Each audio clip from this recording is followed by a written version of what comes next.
What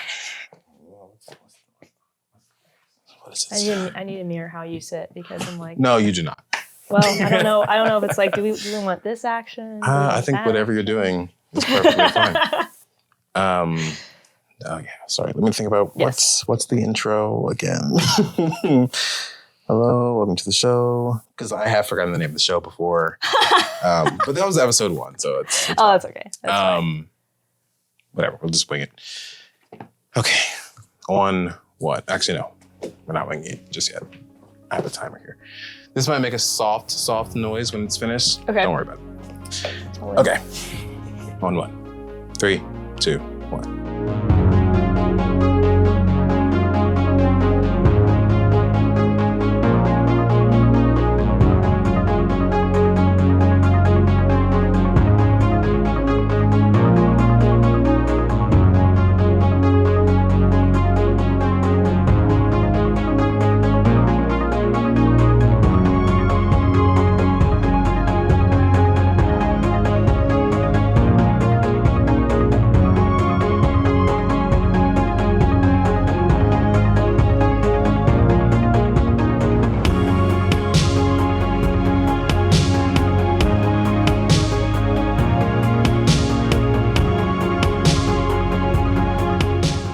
Hello, everyone, and welcome to this month's episode of A Moment of Friendly Introspection, an honest conversational podcast with creative guests and thoughtful questions.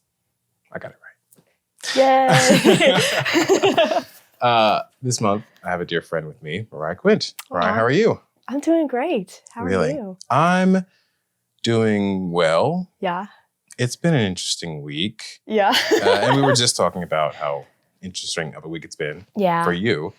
We didn't talk about how it's been for me, which is fine. I'm not mad.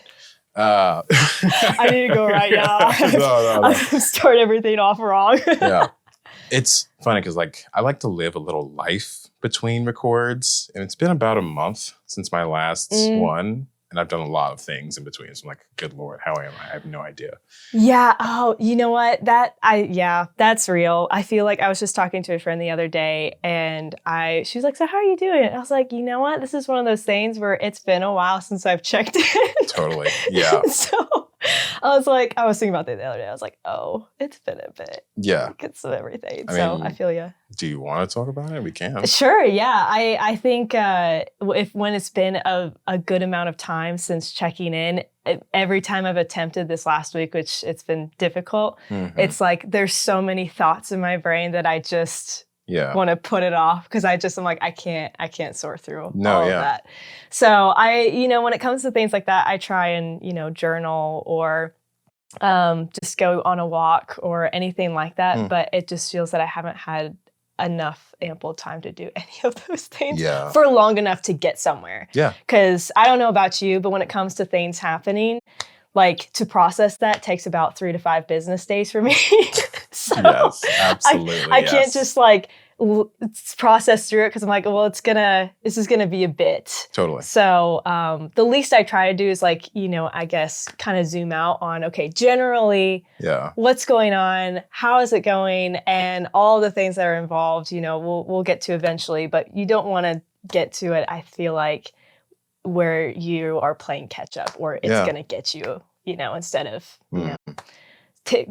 stepping along with whatever's happening in the day. So. Yeah. So you're good at self-examination, like the journaling helps you? Because for me, I feel like it does take someone to be like, hey, how are you? And then oh wait, how am I? Yeah. It's been a while since I asked that. Yeah, it's a lot of different methods, I think. Verbal processing is a lot easier for me. I get to conclusions a lot faster. Cool. But the people I have to do that with are very few. And so I can't just do that with anyone because when it comes to, and you may relate with this, where it's like, if I'm needing to verbally process through something, it's not necessarily to get to a conclusion. Yeah. And that's my concern for the most part. With a lot of people that I talk to is that I think what comes out of my mouth sounds like that's where I've landed and they're concerned or that's what they're going off of. And it's like, no, I'm just talking, you know? Yeah. And so there's very few people that I feel safe with doing that because, I don't want people to just take what I'm saying as like, this is how I actually feel. Because it may change at the end of the conversation. I'm like,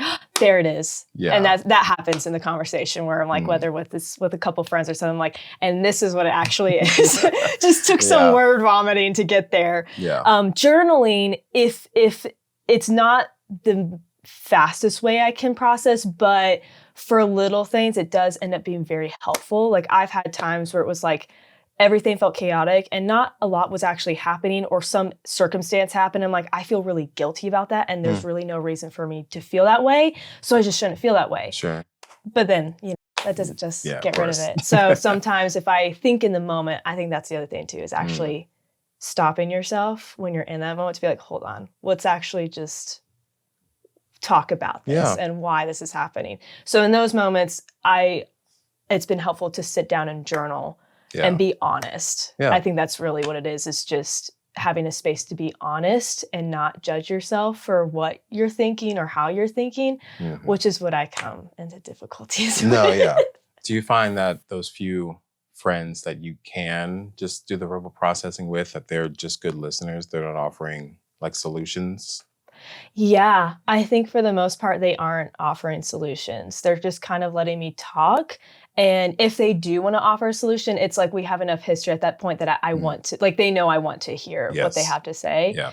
But even then they'll still preface being like, hey, do you have any more you want to say?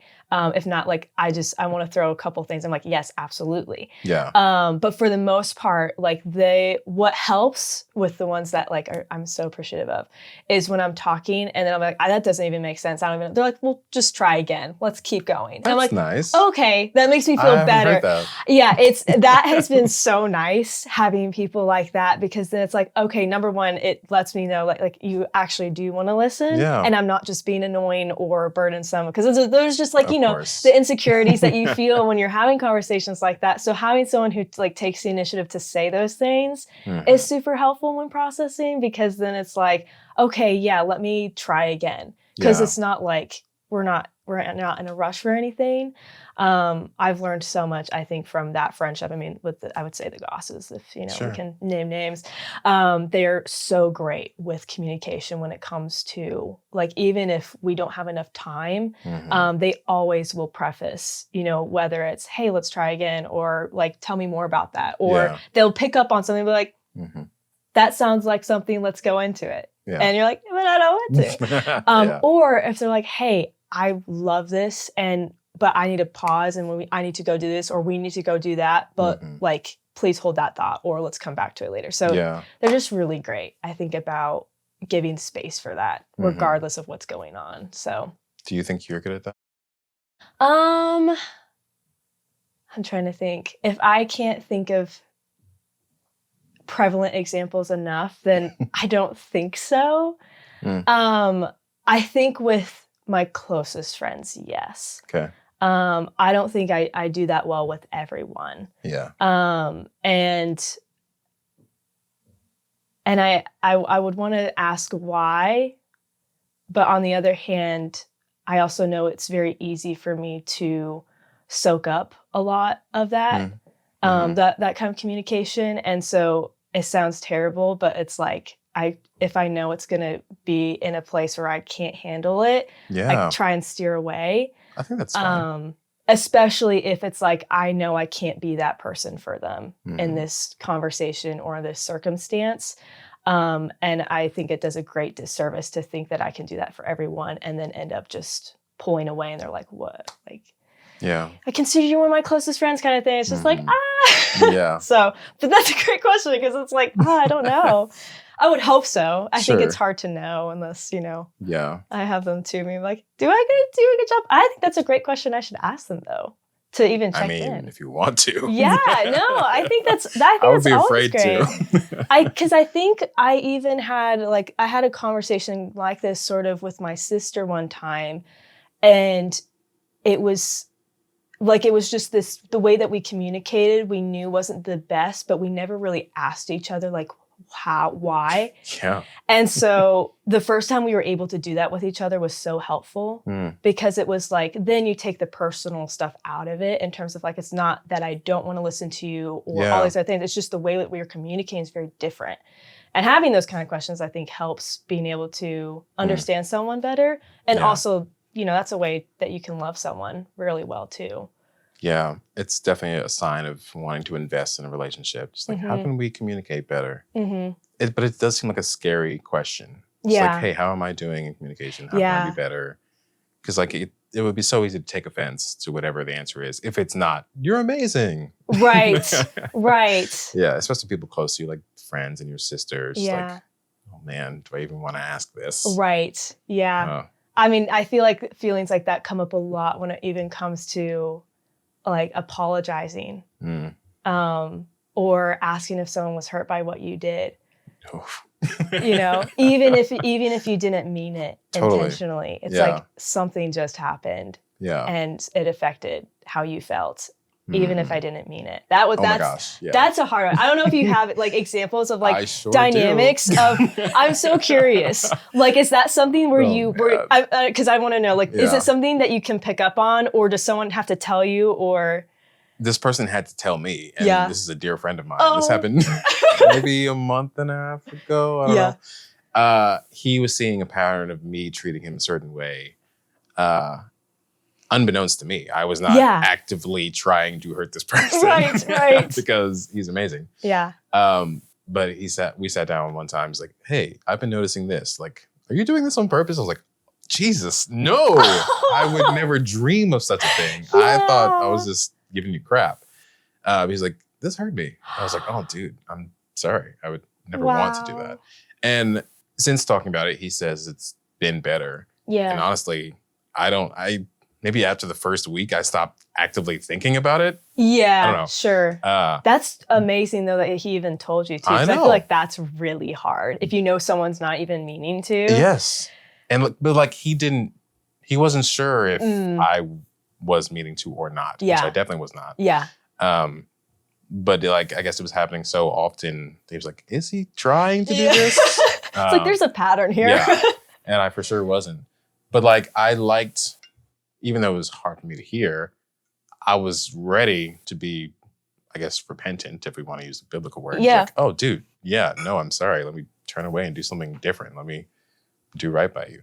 And it was just a great step in our relationship. I think that's definitely a sign of an adult relationship. Yes. We can tell someone like, hey, this is hurting me. Can we fix this? Yeah. And then we work on it together. Like, that was great. Yeah, I mean, especially if you want to pursue like a relationship with this person, like whatever the level is at, it's, understanding that you both of you are different and you care to want to actually change some ways about yourself for this person. But it's not necessarily changing who you are, but changing the dynamic at which you guys interact with each other. Yeah. And that's, I'm always grateful for things like, for dynamics like that and relationships like that, because, can't always expect and do that for everyone. So. Yeah. No, you grew up with a few siblings. I only had one older brother. What was that like growing up for you? Oh, goodness. Yeah. Oh gosh, there's a lot of dynamics I can play, because I was, one of 7. And so second to youngest, and then, so not quite the youngest. Yeah. So I didn't get the youngest privileges. Okay. I was almost there, but not quite. Yeah. So I missed out on that part. And then youngest of the girls. Got it. Yeah. So, gosh, it's hard to know that there are things that are actually worth noting unless, you hear things that weren't common with other people. So I don't know that there's like... I mean, one of 7 is already uncommon. Yeah. I would say like it's never boring, but the other, I think, unique aspect about my family is that a lot of us are introverts. And so despite there being a lot, like we all kind of had our own space still. Yeah. And so it wasn't like crazy town all the time. Uh-huh. But it was like, if you want to go talk to someone or interact with someone, it was like, go to the next room. Someone's going to be there. But I think for me personally, like on the younger side, it was difficult to kind of have the camaraderie with my siblings as a younger sibling for a long time. And I was like 5 years apart from the next oldest girl. And that's who I really wanted to be, be close with. So that was hard for a while.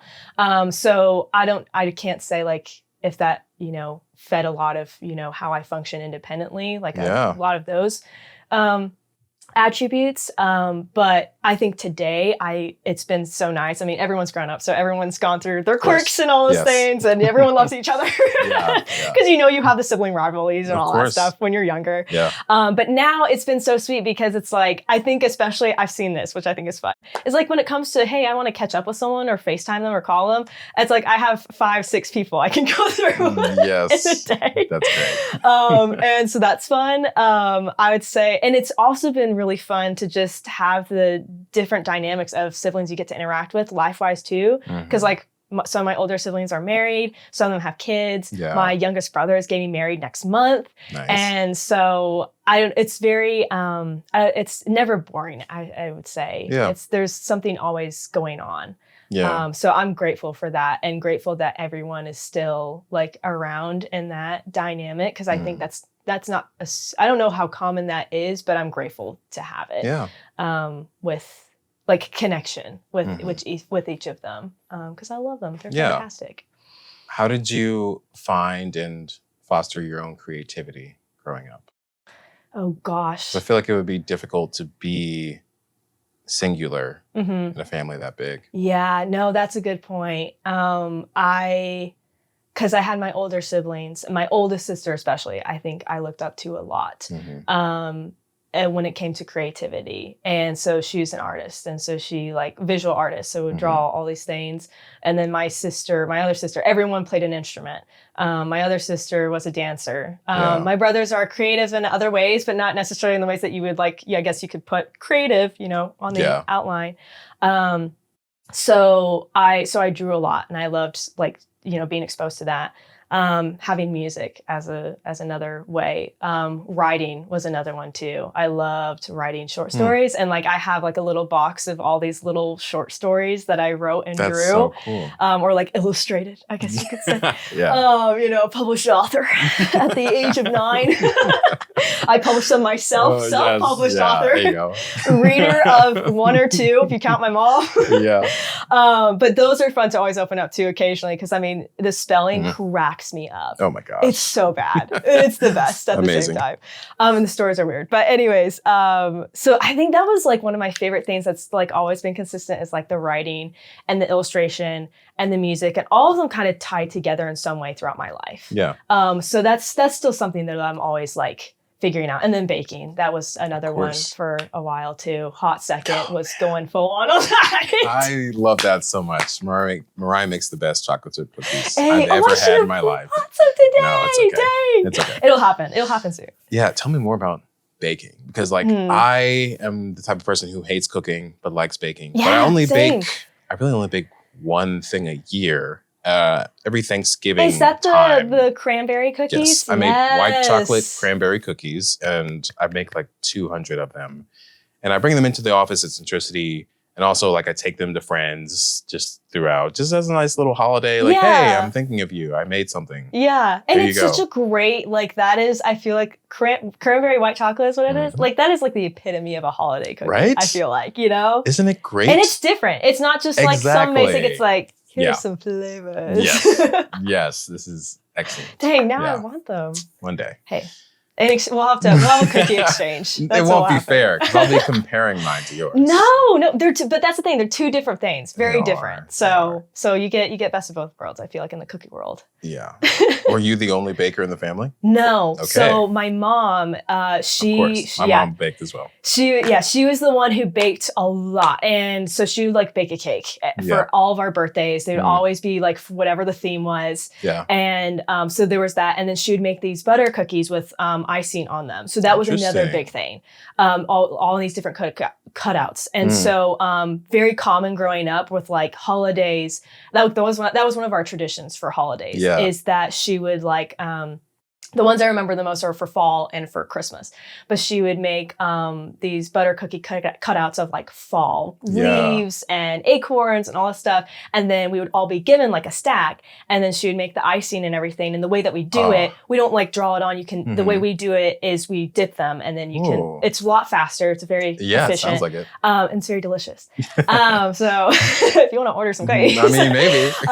But anyway, so we would each get a stack, and we'd be around the table. And then then we'd have like red, yellow, orange, and then we'd have all these sprinkles. Dude. And so then we'd kind of have like a cookie decorating competition is what it would turn into. Because we're all very competitive to some extent. So we would do that growing up. And so she would always make these. And then over time, like people, friends, family would ask to like order them for different occasions and stuff. That's crazy. Same thing for Christmas. And then eventually that went into like whenever there was weddings or anything like that, she would be doing that. And then I kind of loved being her assistant. Yeah. And when I was old enough, you know, being able to like dip all the cookies, you know, baking, all of that stuff. And so that kind of fed into, and my sister who dances, she also loved like the whole baking area. Hers was more like in muffins and cupcakes and stuff. So we all, the three of us, I think, kind of really delved into that. But really my mom, I got a lot of that from my mom. And so then eventually that turned into like, I really wanted a bakery. And she expressed that. She was like, would love to have a bakery someday, blah, blah. And I was like, well, I want to make this happen in some way. And I was starting to make like cake pops and cake balls by this point. And so, that became kind of my hard focus for a bit, was to have a bakery and sell these things, sell these products, and have it seasonal. Spring, summer, fall, all that good stuff. And then the joy got burnt out of me. Okay, so I just do it for fun. Let's talk about that. Because like of all the things that could be soiled, I feel like baking delicious goods would be the last thing that you could get burnt out on. Goodness. What did it? Like, what made it so difficult? Well, now where I've come to today, I think it could be like one of the first, because if you want to turn it into a business, first I tried it on my own with my mom, and you know, I was doing this in high school, and so like, and music at the same time. So it could have been that combination of like trying to do that and everything else was a lot. But when it comes to that kind of stuff, I mean, you're like, it's not like you can just make a bunch of products and then you have it on stock for whenever people want them. You have to make them for demand. They have to be fresh. And so there's that attribute. So there's that to keep up with. And then I realized for myself that I was like, okay, this is exhausting to like have to make every single one of these things. And again, what most people would want was the cake pops and the cake balls. Which was like my least favorite thing to make. But it's like, it's unique, it's special. You don't see that everywhere. And so people wanted that, and doing orders of like 200, 250 was like exhausting, like staying up until the AMs trying to get that done, especially on a school night and stuff. And for these occasions and everything, which I loved, like that aspect of being able to serve people and like provide these things, I really loved. But doing the labor part was just, it became a lot. And then when I decided to be like, okay, well, I don't want to do that, I'll just work in someone else's bakery. Then it's like you get to see like what happens on a more professional standard. And that, oh my gosh, it depends again on what you're baking. But in that place, it's like, again, you have to make it fresh. So you get up, you go to bed at like 6 p.m. to get up at midnight. And make everything for when you're going to sell. And imagine you're doing that every day. For this place, they just did it when I was working there like once a week. And they would prep all the pastry dough like during the week. And then morning of, which is when I would come in, it was like baking everything, decorating everything. And it was so exhausting, and may have some trauma from maybe not so much anymore. We've recovered a little bit, but it was, I think for my age and like my maturity, it was a lot to handle. And after that, I was like, I'm just going to do this for family and friends. Like, I don't want to do this as a business. I went to Cookie Fix recently, though. Is it good? It's fantastic. Never been. Are they big like Crumble, or are they small? It's in where you guys work. I know, it's right there. They're okay, so they have a couple locations. Okay, got it. And I bring them up because I was talking to the lady who was like there, and still pretty small, like that location, because they just opened up. And I was asking about like your hours and stuff, like how is it? And she's saying like it's actually pretty great because for cookies, like you can actually freeze everything. So true. And so she's like, so you don't have to be up at the AMs. You have to wake up early, but it's not as bad. So I'm like, oh, that's smart. Like if you're wanting to do a cookie business in that sense, like that's nice, because then it's a little more to your favor of you know, if you don't want to do the really intense stuff, or you don't have the capacity to do it, then like this other way is a little friendlier in that regard. All to say, forget. I don't know how well this is going to go. I'll get them to sponsor this. Forget. But I was about to say, forget these other cookie places. I'm like, I don't want to bash them on. Yeah. But forget all the other places. Yeah. Cookie Fix. Okay, I gotta go. You have to go. I gotta go. I was with a friend on Friday, and I don't know what happened, what came over me, but I basically got one of everything except for maybe 2 things because I could. Because I could. That's awesome. And we took them back to the apartment and we just tried every single one. Dude, and it was you're living your best life. So good. It was so good. And I will go ahead and say the what's the turtle? Is that what it's called? What's the turtle's a Is candy. that what's that the name? Like what's the ice cream? Like not Rocky Road, but I think it's Turtle. I think it's Turtle. I don't know. Let's spend more time on this, though. This is very important. We spend the rest of the podcast. Anyways, that flavor, I don't like that flavor. I don't like it either at all. It was delicious. Okay. We were rating them from 1 to 10 because we got 10 different kind. You should have that one was top. You should just go around to all the cookie places and record. Okay. I was about to say, I was like, we should just 10. Except we've gone to 3. Okay. And that one. They're like the 2 other ones that are pretty common around here. Of course. I won't bash them. but this one, Cookie Fix, is the way to go. Say less. I'll walk over on Monday. Scene. We don't have to talk about it anymore. But this happened last week and now I'm like, I'm telling everyone. Okay. There's a place that doesn't burn you out. At least if you want to eat cookies. Yeah. I would never get burnt out from eating all of those. Yeah. So anyways. So you got burned out on baking and decided, you know what, I'm going to stick to music. Kind the thing of. no one has ever gotten burnt out on. Yeah. Well, and see, that's the thing. I mean, that's a whole nother story. Like I got burnt out on everything. Of course.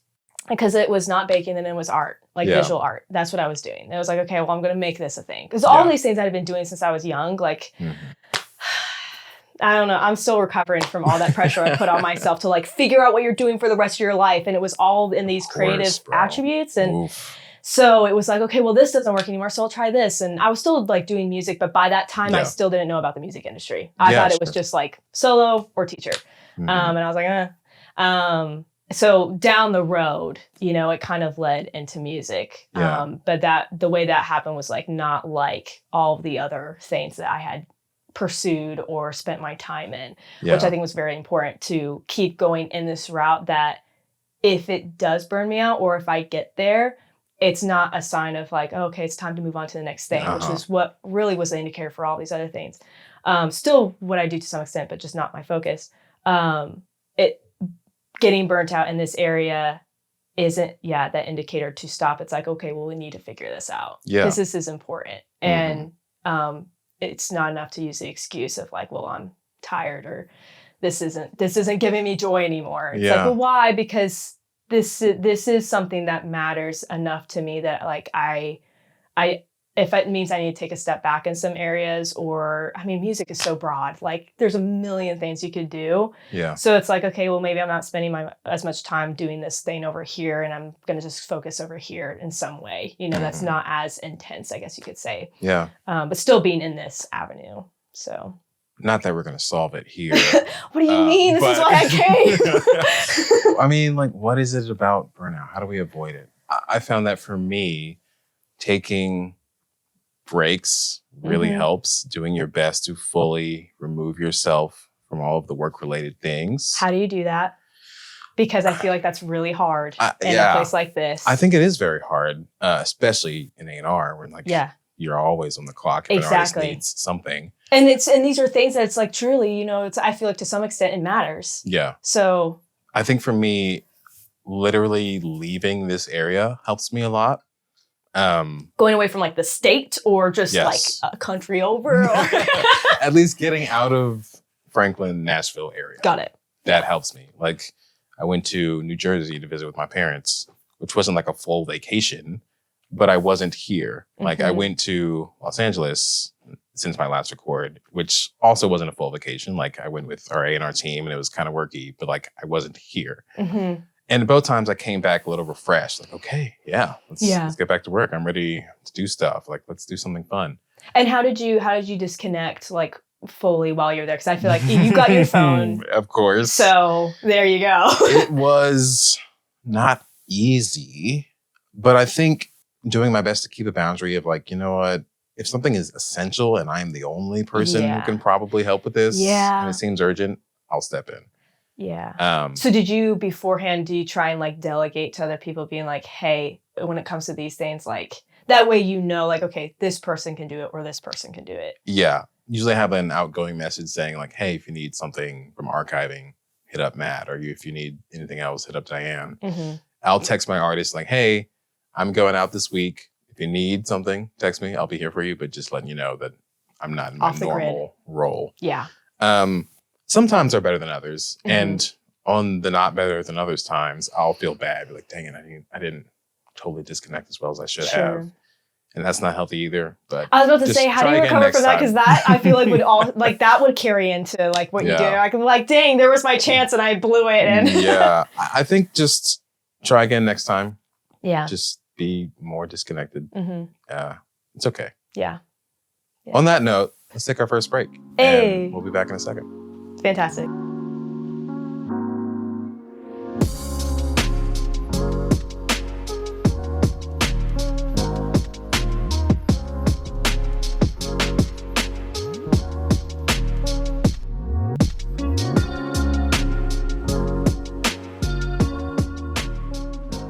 Welcome back.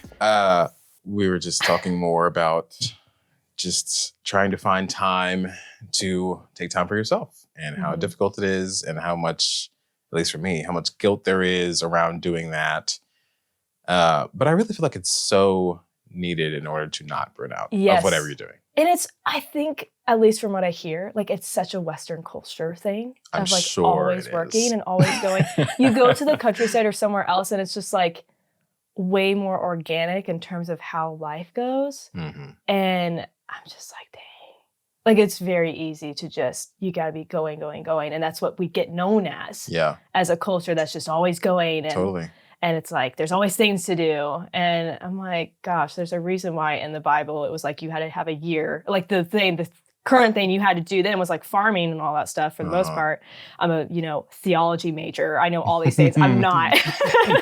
Based on just reading the Bible. But like having a year off to let everything rest, like let the land rest. And then you prepared in advance to have what you needed for that year.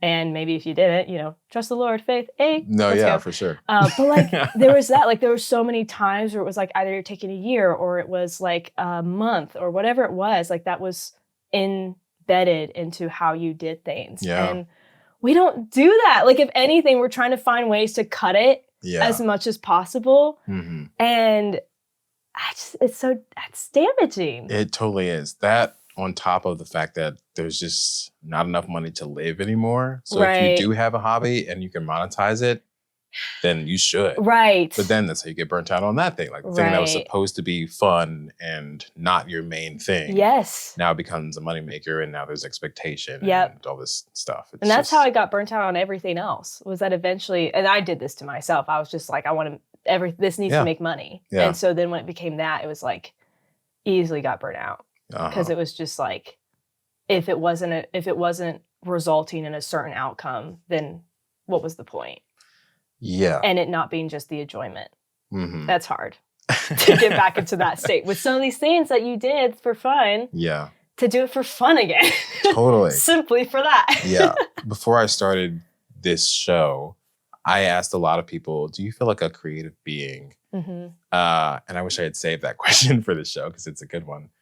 And kind of my follow-up became, because most people would say, yes, like, yeah, I'm a creative, I'm a singer, and like I put out music. And then I would say like, do you think creativity is linked to output for you? Like, do you have to have something to show for it in order to be creative? And that tripped some people off, like, oh, maybe I guess I do. Like, maybe I don't need to have something to show for it in order to just be a creative being.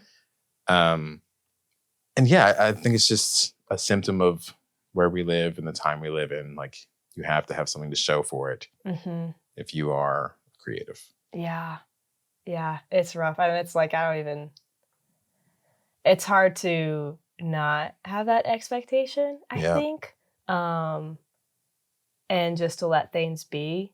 And I'm sure there can be like a million reasons why that's the case. You could go on many rabbit trails, but at least I know, I think it was a couple of years. This was actually a month.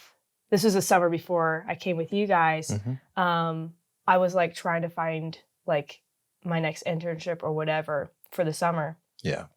And everything was falling through. Even the things that I was like, okay, this is like, this will be fine. Yeah. And even that fell through. And I was like, are you serious? And so I was just praying about it. And I was like, I don't know what to do. And I just felt that like I wasn't going to have anything for the summer. Yeah. And I felt the Lord lead me into this new place with creativity, where it's like the whole point would be to take a step back and just spend the summer being creative with no expectation on how it needed to end up. And it was nice because it was also like, well, I mean, I guess this would be the perfect time, because really there is no expectation for me to have a certain outcome or be anywhere. So I'll lean into that. And there's like several conversations that I was having during that time where I was like, okay, I think I need to take this time to just not be submitting things, not like create things for the sake of, having a finished composition, having a finished song, whatever it was, to show that I can do these things. It would just be waking up in the morning or certain days during the week and carving time. That was the other thing too, is like, okay, I'm going to carve time away to just that's good. Do this thing. And by the end of that time, doesn't matter what the result is. And that was hard at the beginning, because I was like, well, if I have the whole month, then by that point, I'll probably have like an album or something. Like, it's like, no, not even that. Like maybe, but that's not the point. Yeah. And so, and it was so crazy. It was crazy. It was amazing, because then during the end of that summer, I went to go visit my sister in Rhode Island. It was a wonderful time of being there. And it was just, Providence, Rhode Island is where she lives. Oh, I love it so much. It's just such a quaint town. And it's like, you talk about like flavors and like artistry and everything. It's just like, so much of that is there. And then during that time, that was when like I heard that you guys needed an intern. And then shortly after, like, was with you guys. And that was crazy. Number one, it was very sweet, but then it was also like, I didn't ask to do that. I wasn't pushing for that. And it was just another, I think, way of seeing that not everything is up to you and your efforts, especially when you are in a community of people that care about you. That's good. That's very good. Shout out to Kent. Yeah. Funny enough, the person who recommended Moriah is Kent Hooper, and we are shooting in his place right now. Thank you, Kent. Yes. Shout out to Kent Hooper. And it's just so wild how everything's so full circle. And I mean, the Centricity internship was impactful for both of us, because that's how I got started there. Yeah. And then when you came on, you were the first intern that I was supervising I guess. And I had the best supervisor. Wouldn't have known, by the way. Wouldn't have known. Gosh. And like, I had only been there maybe a year, and I was only almost like 26 or whatever. Yeah. And I was like, I don't know how to lead someone. And like, you were so fun. Like, now being what I'm doing, like having to supervise, I'm like, dang, Steven was like, Steven was the stuff when it came to this. Thank you. Well, you set a good model, that's for sure. So that's a brilliant transition into the only question I had prepared for this section. What do you think makes a good leader? Oh my gosh. I don't know. That's a hard question to answer. And the only way I can answer that is like, I don't know. Like, I have the leaders in my life who I specifically look up to. I feel like every person's going to have it be different. So for me, at least, with the people that like, I was advised this a while ago, where it's like, if you want to grow, wherever you're at, like, look around to the people that you look up to and what are the qualities that they possess. And you'll find a commonality, and maybe that's kind of where you want to, grow in. That makes sense. Yeah. Okay. And so I have 3, and all living. I mean, I'm sure there's ones past, but it's easy for me to kind of attribute when they're living. Number 1, I think, is being down to earth. Okay. And that's like, can we bring John into this? If you want to. He's like the best. Come on in. No. No. I just think he models so much of this so well. And I think it's one of those things I see in others, like really good leaders as well, where it's just like, I mean, how do I put this? It's down to earth. It's just being down to earth in as simple as communication and being present with a person, regardless of who they are. Amen. And what they're doing. I mean, for real, like, and the stories that I love to hear often is when people interact with someone who may be of like high status or anything. Sure. And one of the things that they'll take away if it was really good is like they felt like they were the only person in the room. Oof. Yes. And how much they engaged with you. You weren't just some kind of like, oh, I need to have this conversation kind of thing. Yeah. It was like, no, you're a person and you have value, and taking time to be present to that. Yeah. Because it can bite you. I just, when you don't do that, that's hard. Because I experienced that too. But there's so much dignity in good communication. Oh my gosh. You may not realize you feel this way, but like it makes you feel like, oh, I matter. Yes. When someone responds to you in a timely manner, or asks the question that's not just about the topic at hand, it's just so dignifying. Yes. And yeah, you're right. John does that very well. Yeah. And I think having a good model like that, I mean, it affects everything. And so you can almost tell that there's a good model in the room by just looking at the team and how they treat each other and how the atmosphere feels. Because, it's like trickling from the top to the bottom. For sure. And you know how it feels when it's like you have a conversation with someone. It's like I can feel that it feels like they have someone else that they'd rather talk to, or they have better things to do. Oh God, yes. Sadly, I do know that. And it's hard because, there's so much grace for that too, because I can understand where that comes from, but it's not super great to experience it, and it also is really hard when you realize you've done that too. Because you can think like, oh, I do have these things I need to do, or yeah, I do have these people I need to talk to, but it's like, it's a human being. Yeah. When you're talking to someone. Yeah. And I've had to learn, especially, it's easy for me to get caught up in a lot of things going on. Obviously, saw me earlier, is still working on that. And you're doing a great job. Trying. But I have to trust, especially, and it's just in those moments of interaction, I have to, what easy is just resetting and be like, okay, Lord, I'm going to trust that you'll take care of whatever that is, whatever's going on, so that I can be fully focused with who I'm talking to, because this matters. Doesn't matter how long you've known them, where they've come from, or all these other things. Like just taking a moment to talk to someone and show interest in who they are. Yeah. Is good. It sounds like a low bar. But yeah, for sure. That goes so far. You said you had 3 things? Yes. Okay. Like I have 3 people and 3 different qualities. I'm okay. sorry, I went on a tangent on that first one. No, that's great. That's what this show is about. Down to earth. Yeah. You mentioned one of the other ones, good communication. Oh my gosh. Yeah, bro. Oh, like, I just, you can't have enough. In anything. In anything. Work-related, personal. If you're a good communicator, that's just, you're head and shoulders above 90% of people. Pretty much. It's like I think the important thing about that is to like consider that regardless of how slow things are and how busy they are, or how busy things are.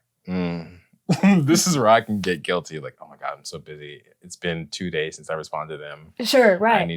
What am I doing?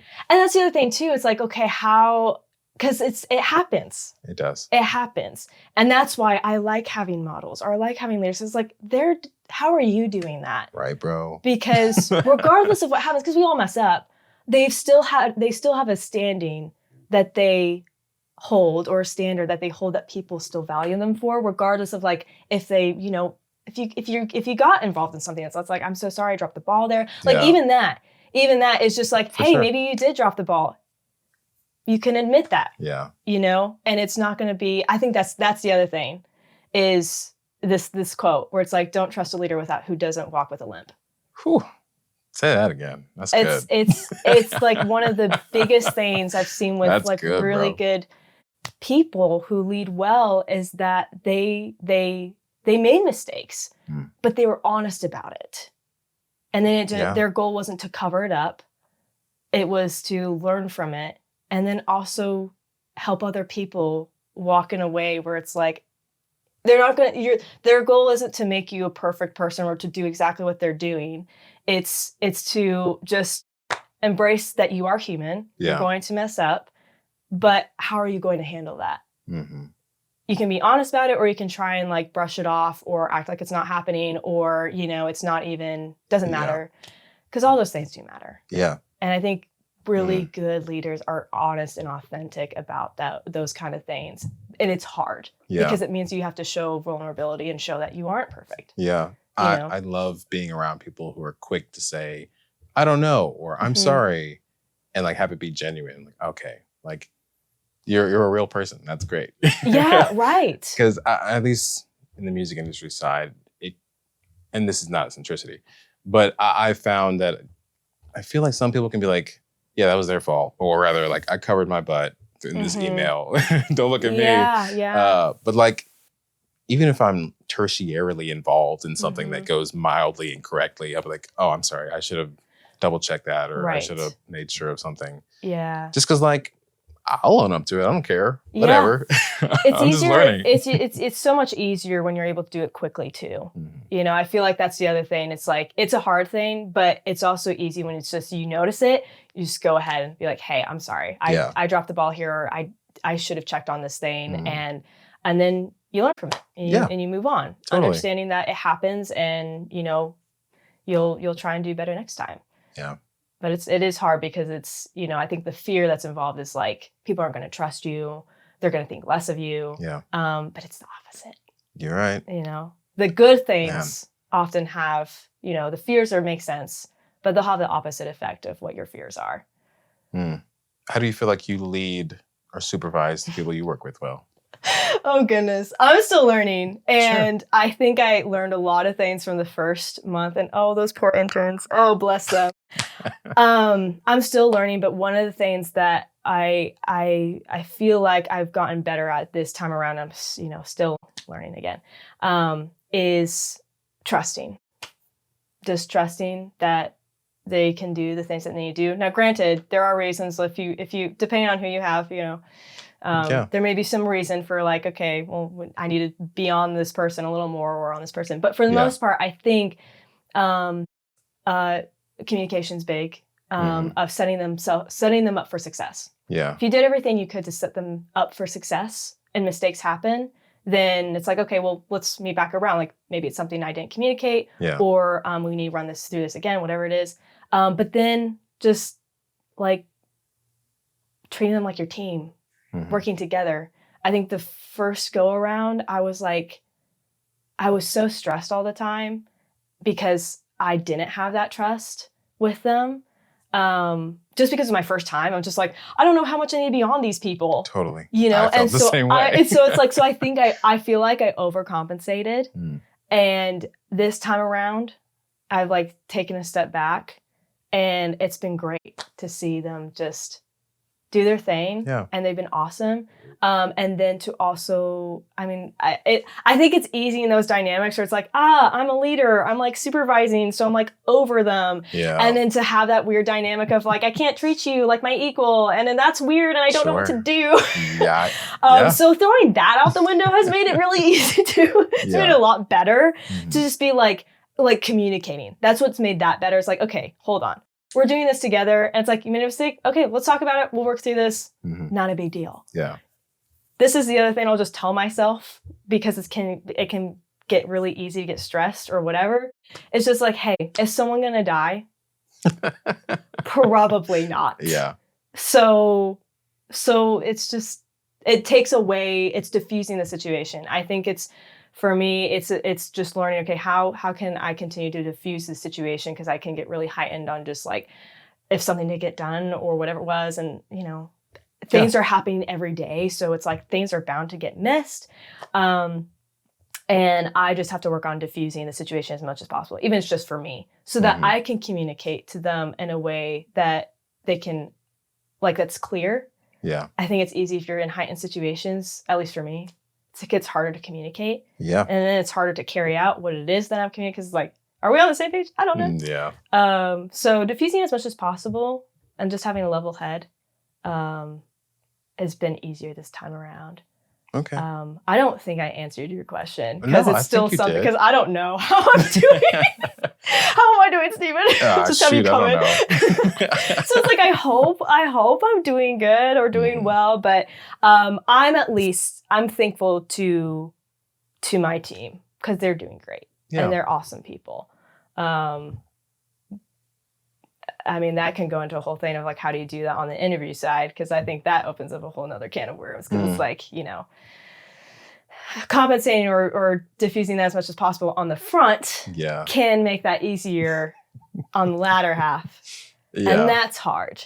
Yeah. So anyways, that can go into a whole nother route, but I don't know. I'm still learning. I mean, I think we all are. I mean, so from the first time, like, how do you feel? Like, are you still taking it? I don't know if I can say this, but I'm still shocked. I'm shocked and I'm shook that you treated me to lunch every single time. No, that was so nice. Well, I had a good model.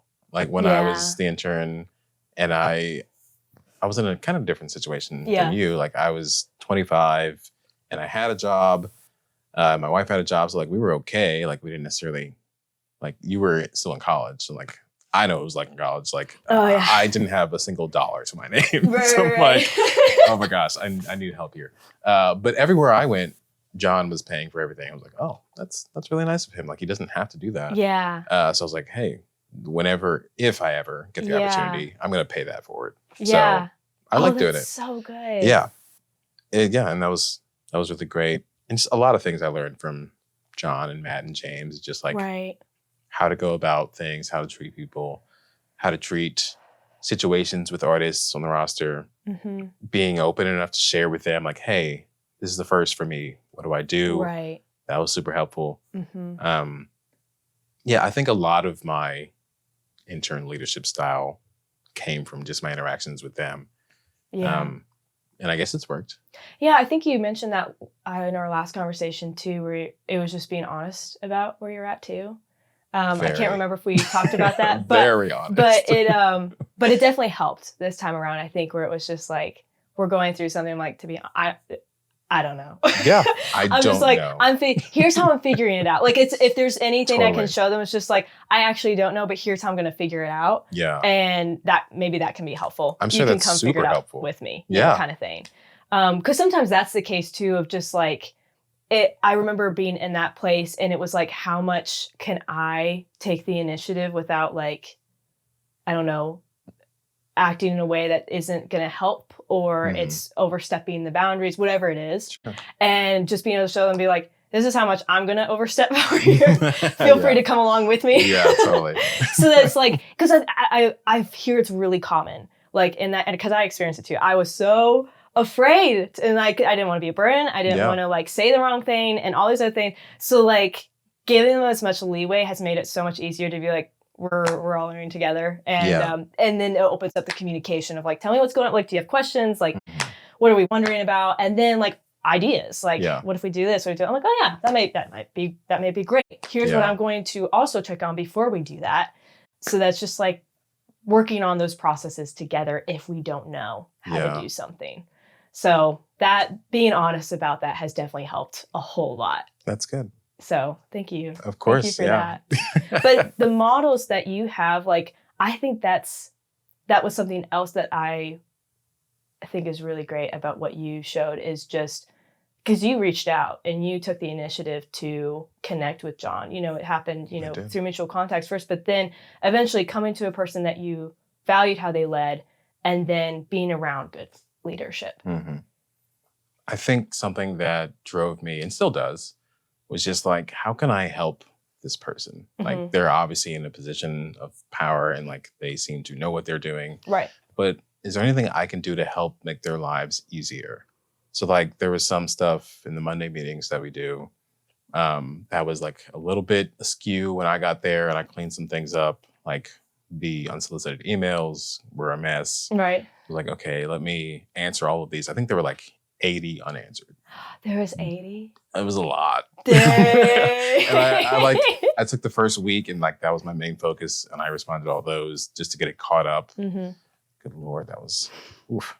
How long did I'm like, because it's not just like, hey, like, how are you doing? Here's what I have. Yeah. There's a lot of like really intense stories and like all those things. So for sure. And our format for responding, let me just back up a little bit.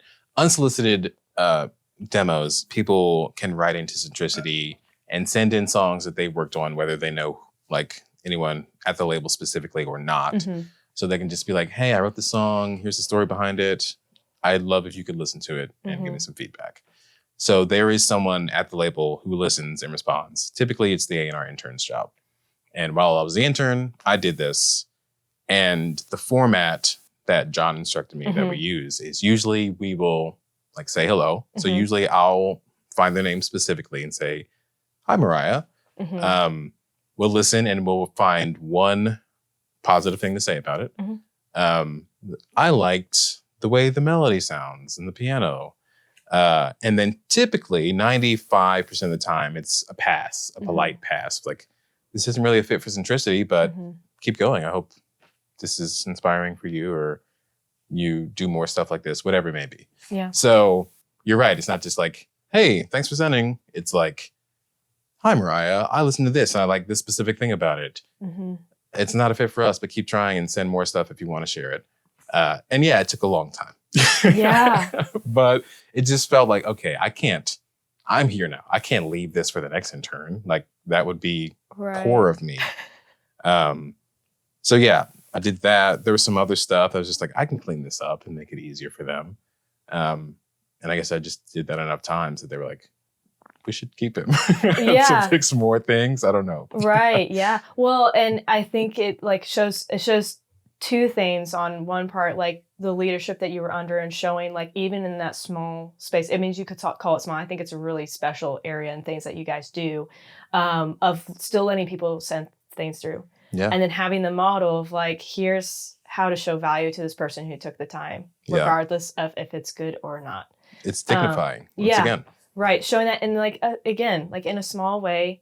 And then you seeing that and like jumping on and seeing how you can take it forward for the next person. Yeah. Like I just think that's amazing. And I think it, to the core, again, comes down to how you can value people around you and people respond to that. And that, I mean, it's bound to set you up well.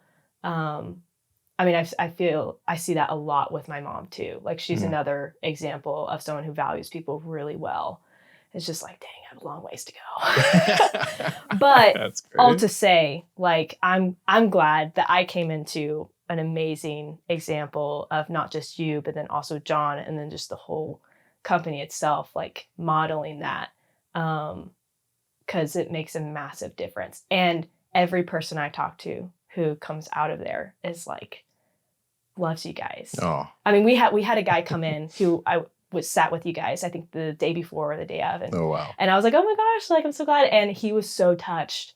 Like, he was so touched by you guys sitting down and even praying with him and him leaving. And I'm just like, of course, like, yes, like, they're going to make you feel like you're on top of the world. You come out of there, it's like, I don't know if I'll ever see him again, but that's gonna like be a mark of my life forever. Yeah, well, we paid him to say that. I was like, where's the money? On that note, we're gonna take another quick break and we'll be back with another guest. Yes.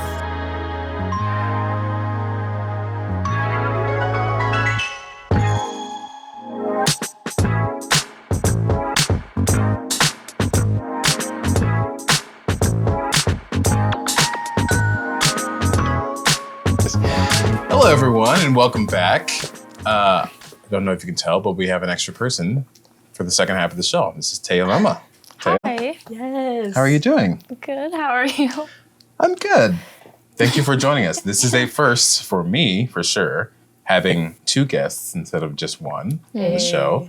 But I thought it'd be very interesting because both of you were Centricity interns at different times and are very different people, but it has some interesting similarities. And I thought these questions might be fun to tackle for both of you at the same time. Together, 2 against 1. Yes, exactly. You asked the question, I told you to shut up. When were you here? Oh, when were you at Centricity? I was there last fall, so last October. Okay. And when were you there? 2022, fall of 2022 into 2023, the beginning. Okay, great.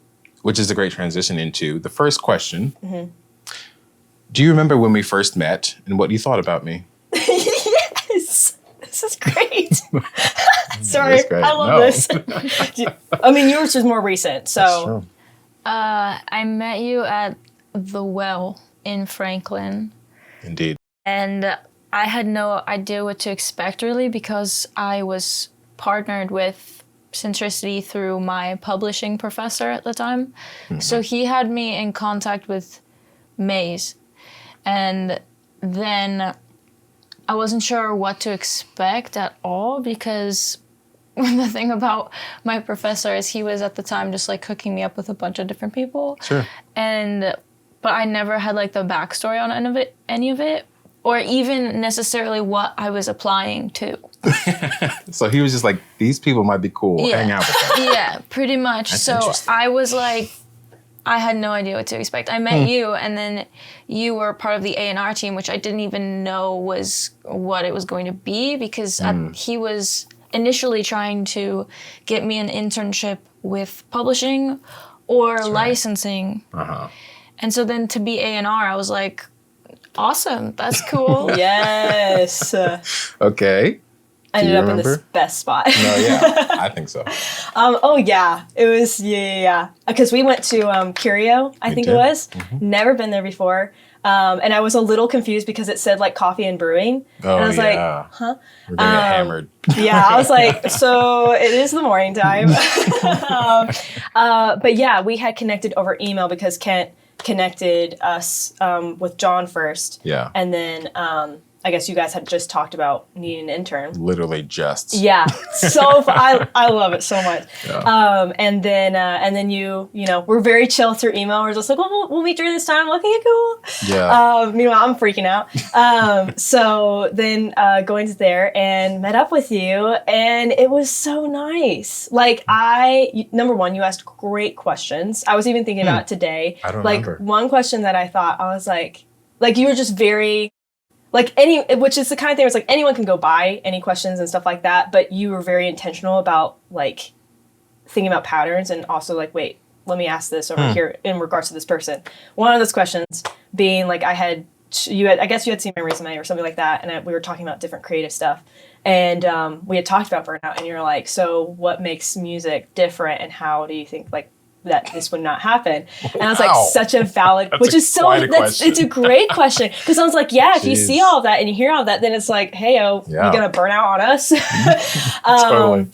And I loved it because like, got to share a little bit of my story and journey in that process, and just, being so firm and excited to kind of go in this path, and then being new to A&R, but I loved what I heard about it. Yeah. So it was such a great conversation. We talked about different artists that were like, I think indie artists that I had seen, and you're like, well, and I think you guys had considered at one point stuff. And so I was like, oh, I'm so glad he knows them too. Yeah. I'm sure we talked about Trula. I remember that. Oh yeah, we definitely did. Yep. We definitely talked about Trula. Oh my gosh, I'm forgetting her name. This is so sad because I love her music. Her first single was Sunflower. Her name starts with a P, I think. Pauline. Yes. Pauline Zoe Park. Yes. Yeah. Talked about her because I love her music so much. Yeah. Now she's like coming out. Oh my gosh. Stuff and doing great stuff. Yeah.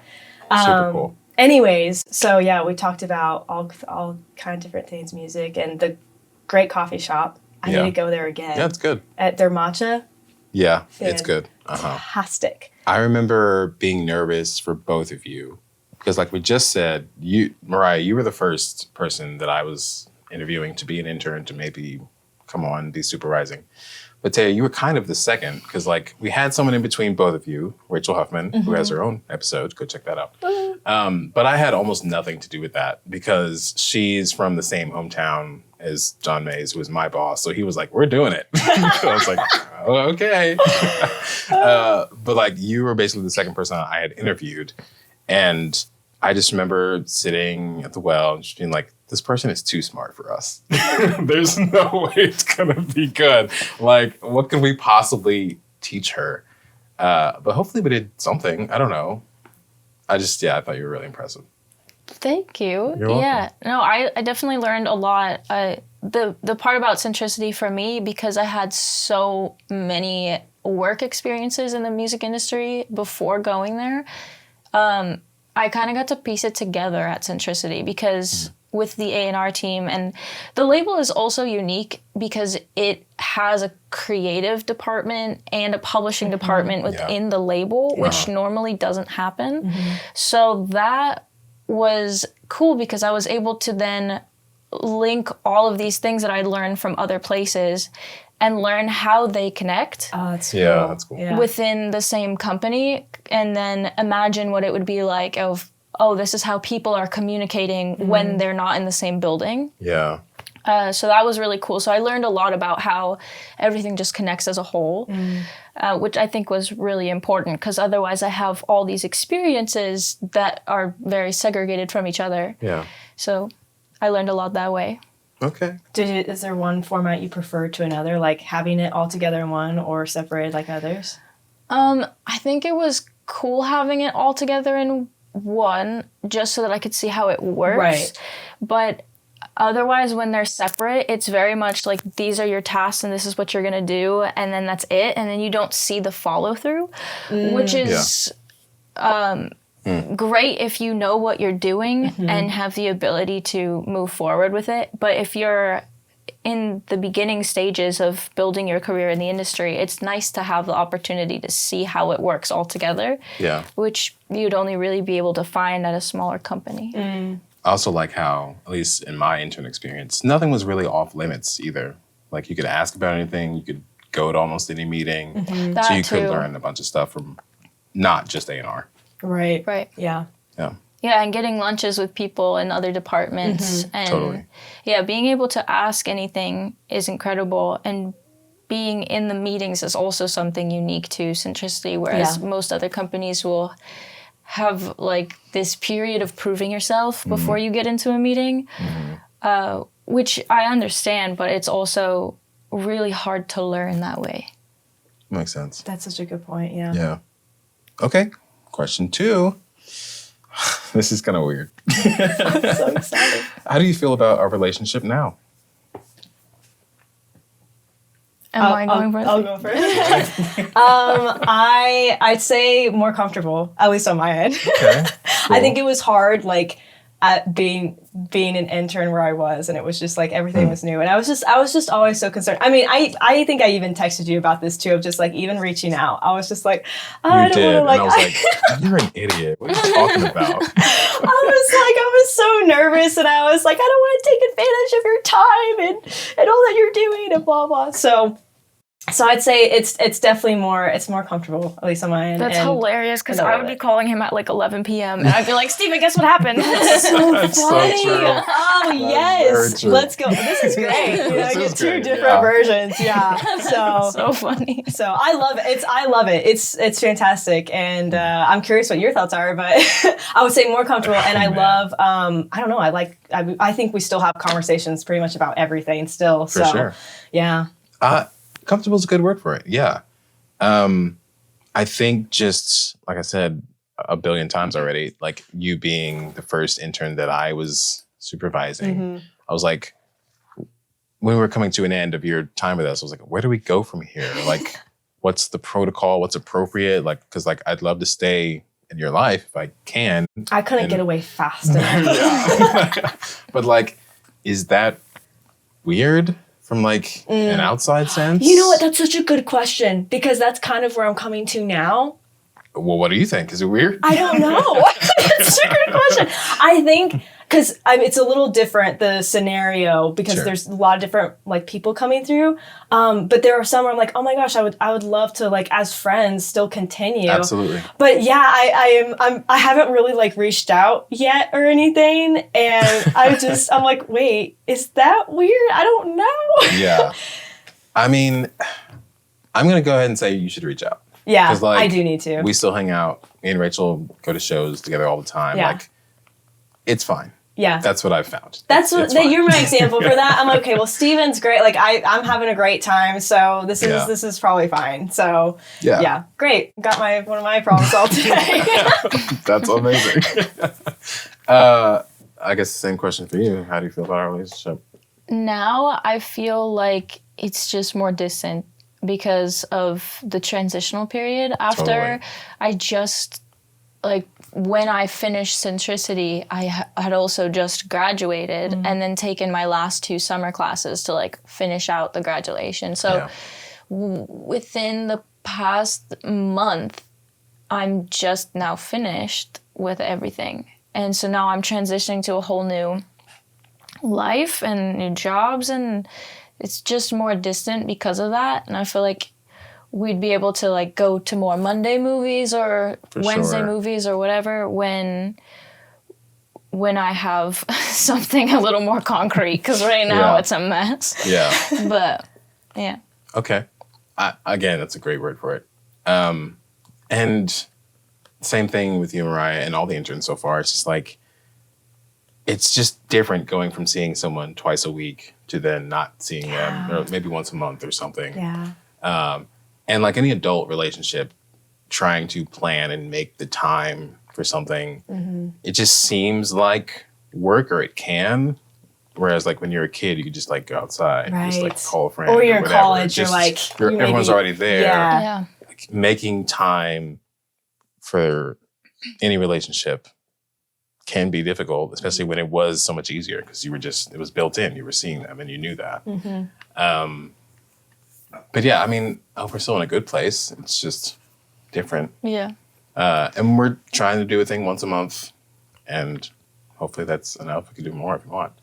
But yeah, I don't know. I have a question for you, actually. Go now, for it. thinking about that, Okay. how does the job change for you based on the person that you're with, because of the different personalities between interns? And once you get used to someone finally being there every single day and then they leave, how is like the adjustment period for you on your end? And that's a good question.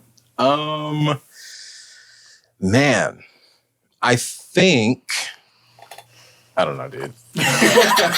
Like the work stays the same. So like there's always the onboarding period of, okay, like I'm going to teach you how to respond to the emails and how to run the Wednesday chart and blah, blah, blah. So like we have a lot of initial time together and usually have a lunch every day. An intern is there. So like we'll go to lunch together and we'll talk on the way there and on the way back and download from whoever we talk to. And that's just a good way to start a relationship. But dealing with the different personalities, I try not to change who I am per se, but the way someone needs assistance or wants feedback or not, I'll ask them in like the first maybe 2 weeks, like, hey, how do you learn well? Like, how can I help you feel like you're doing something here? And like, I don't want to be overbearing. I don't want to be acting like, does he care about me? Like, let me know. We were talking about communication. Yeah. I think like in the first maybe month or so, I texted you and maybe I was doing too much. I texted you, Moriah. I was like, hey, you're doing a great job at this. Like, that I don't know how you're feeling. So much to me, truly. And like, I think I did that because I'm not really a words of affirmation person, but so many people around me are. So like, let me overdo it for everyone else in my life who seems to need that and really respond to it. So I feel like early on, encouraging words to everyone, no matter what their personality type is, goes a long way. Did I answer the question? I don't know, dude. yeah. Okay. I don't know. I want you. I don't want to. I have a question, but it may be loaded. So like, if it's one that happens near the end, or I can ask it now. Ask it now. Go okay, for it. just because we're talking about this dynamic, and I was talking to a friend, and I hear it come up quite a bit. I feel like in the music industry, because it's male dominated for the most part. Of course. And a dynamic I feel like with other girls around my age is, how do you navigate like the relationship, the female-male relationship as like professional, but then also the boundaries with that, but then not making it different according to, if it's, well, you're female, so I'm going to do this, or I'm going to set these boundaries, but it's respectful and it's not necessarily like just excluding them. I don't know if that makes sense, but I know this comes up a lot, and it's something I'm really curious, especially on your part, because you have people coming in all the time, like different interns, whoever it is that you're working with. Yeah. Like practically, Is there anything that you try and keep in mind regarding whether it's boundaries or how you interact or professional, you know, attitude? Or anything that is loaded. Or anything that you do different. I wouldn't say I do anything differently. Yeah. I think reputation goes a long way, which you can't really have until you're just in it for long enough that people know who you are. As far as I know, there's nothing out there that's like, oh, Steven's weird with women or weird with like whatever. Yeah. I think honesty also goes a long way. Just being an intellectually and like physically safe place goes a long way. And like, I think I naturally exude that in all of my relationships, which is a gift. Yeah. And people just feel that. Yeah. So there's never been any weirdness. Well, I say that. I hope neither of you experience any weirdness. That's why I'm curious, because I'm like, oh gosh, like I was, you know, I never had any weird experiences or anything like that. Because like you said, I think it is a gift that you have. And yet I do hear like there are experiences where it's like, dang, like in some circumstances, you can't just be, for some, I guess, other individuals in the industry, whether it's like a songwriter or something like that, maybe you can't like be just female, male in the songwriting room. Like you have to have someone else. And so it's just like, gosh, you know, I guess what you're saying is like being honest and upfront about that, or reputation, or I don't know. I actually feel like I can add to just noticing you, because with the dynamic that you have with interns is like friends, which is interesting for like comparing to other places where you have an intern and like a boss. Sure, got it. Actually, I even introduced you to someone as my boss, and you were like, you know. So like with you, it's very different, and I feel like it's different because of intention. And like if you are a man in the industry and you have a clear intention, then it's not really gonna get misconstrued. Yeah. Because, like for example, I like love to dress up as much as possible. So I would go to the label, and I would have Alexandra, whoever, who's a girl, be like, oh, this looks really pretty. But then you would also say the same thing. And as a man, with like, especially like in a boss intern situation, in other places that could be weird because of them not knowing either the environment or the intention, but because you always have a clear intention, I wasn't like, oh, that's weird. Yeah, it was more just like, thanks, friend. Yeah, that's sick. You look great too. You know, great. So I feel like having clear intentions, both as a woman and a man in the industry, helps a lot. If you're clear about it and people can read your energy, then it's not really as hard. If you're being creepy, then clearly. Sure. Right. Yeah. Yeah. But you're right. It's hard to just convey that. You just have to live it and hope that someone picks up on that. Yeah. I don't know. And you also have to be like, if someone isn't picking up on it and they think you're being weird, you have to be strong enough within yourself to be like, well, let's clear the air, even though this is an uncomfortable conversation. Yeah. Because if you can't do that, then probably being friends with the people you work with isn't going to work. That's good. And it's probably weird if someone's like, I'm not being weird, but you look great today. Then it's like, that is weird. That's totally so everything you just said doesn't work. Yeah. That's good though. I think I like what you said about like intentionality, and even on the part of like if something is getting received, where like on your part doing what you can to communicate. Like kind of it goes back to we were talking about too about apologizing. It's like someone telling you because maybe you don't know. Yeah. And just being clear about that to just like you said, clear the air. You know, there's different ways to go about that, and then moving forward accordingly, however it needs to adjust. But anyways, that's a good question. I've never thought about. It's one that comes up quite a bit. I guess I don't know if it's in my circles or it's like in certain environments. And it's one that I haven't really thought about too much. I think because of like where I've been, I'm like I've been around really great people that like you were saying, like just being friends, like that being kind of the focus. And I don't know, maybe that changes when you are in a more like vulnerable situation, like a songwriter or something like that, where, you know, it can be different. But anyways, yeah. Okay. Question 3. How can I be a better friend to you? What? What? Yeah. How did you come up with that question? I'm gonna answer your question with another question. I don't remember. I feel like most of these came in like an afternoon, like, oh, that's good. I should write it down. Like, I should ask that. Uh-huh. And like these first 3 are the only ones that are concerned with like our relationship. Mm-hmm. I don't know. It just felt important. Like, what can I do better? Not even just saying like I suck, but just like. Well, that's what I was gonna say. Now that you've opened up the word. But I don't know. It just felt important. Like. We could all be better to each other. Yeah. How can I be a better friend? That's such a good question, because on one hand, like, it's opening up on your end, but then it also requires the other person to open up on their end. Yes, and it requires me to be like, yeah, okay. Yeah. Instead of just like, no, I'm perfect. Yeah. Goodness. That is interesting. I'm gonna start asking all my friends that. Yeah, seriously.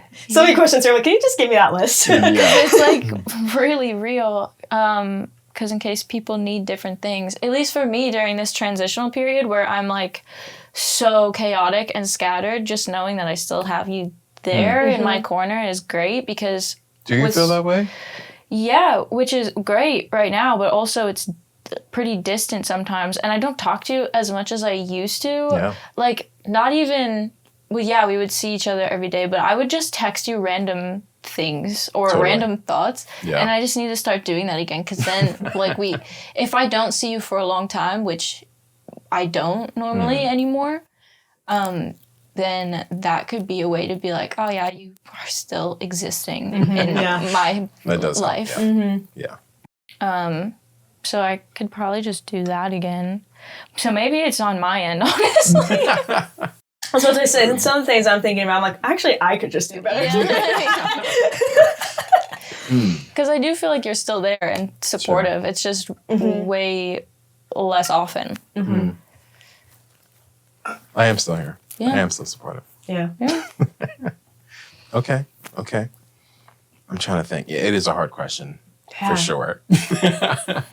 I feel the same way. Like, I think regardless of the time that goes in between, like, I still feel that you're a constant support there regardless. I appreciate when you like reach out to ask to go do a thing, because it's like, oh my gosh, yes. You know, and it's weird because it's like, on one hand, life can be really busy, but it is so easy to move everything around if someone wants to do something or hang out, and it's just like, forget this, like, I can, yes. Like, if this is something you want to do, then yes, absolutely, like, I want to do that in a heartbeat. And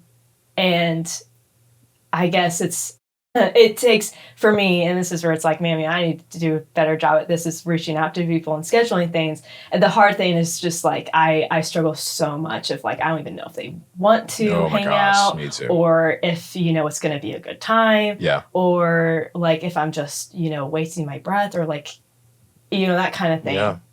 And so I think with that, even if that's just a thing that I can say, like, anytime you reach out, it's like, I'm down in a second. Like, absolutely. Okay. I love being able to do things like that and hanging out.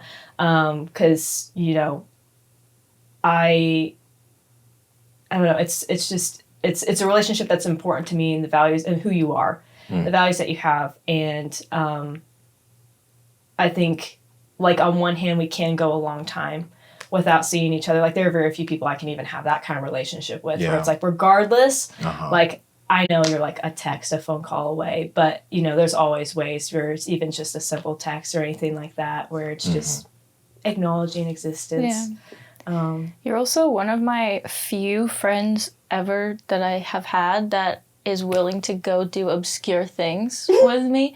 Really? Like, Wait. if, like, I want to know about these obscure things. You know, like if I text you something just out of the blue, like, let's go take a walk in this specific park and bring this specific food and talk about these things, you'd be like, okay. That's true. Yeah. That does sound great. Or like, because a lot of people, when they hang out, they'll get together at a coffee shop or a bar or something. And like, you're one of the few friends where no matter what the environment is, we could be outside, we could be watching a movie, we could be like literally anything. If I said like, let's go pick apples, you'd be like, down. Bro. Let's actually do that, because I was texting. I was really good one in Indiana. I don't know if I can go that far. It's like 2.5 hours, but 2.5? I thought Indiana was 4. It is 4, but I think the apple orchard that we go to growing up is like 2.5. A friend of mine, we're making plans to go to an orchard in October sometime. We should go. Actually do that. Okay. It's a good time. Or even if I was like, let's, instead of, you know how at apple orchards they have like apple baked goods? Yes. Like instead I would text you and be like, let's try and make those actually at home. And then you'd be back like, to baking. down. She's a master baker. Love it. Okay, you know what? I cook. I can't bake. Hey, if you're cooking, exactly. Then we can bake. We're the Okay. bakers. That works great. Exactly. Actually, it does. We just need to have a fall meal and everything. Get the fixings. Apple cider. Yes. I ruin baking because I see the ingredients and I'm like, that seems like way too much butter and sugar, and then I cut everything back. Dude, we're gonna add more than enough. Oh man. So I'll like look at the ingredients and then be like, can't do that, and then it tastes bad. Of course. Oh. Imagine that. Yeah. That is the thing with baking. Like when I see cooking, it's like, how is this even going to work out? And then you have to compensate accordingly. Oh my gosh, and I'm like, I don't know how to compensate if it doesn't taste good. Yes. Yeah. That's what sucks about baking is you can't compensate. Yeah, you it's like direct measurement. You know it's going to taste good. Yes, you sure do. Follow these directions, it'll taste great. I do not follow directions. In most aspects of my life, I do not. Okay, on that note, we'll take a quick break and we'll be back with more questions.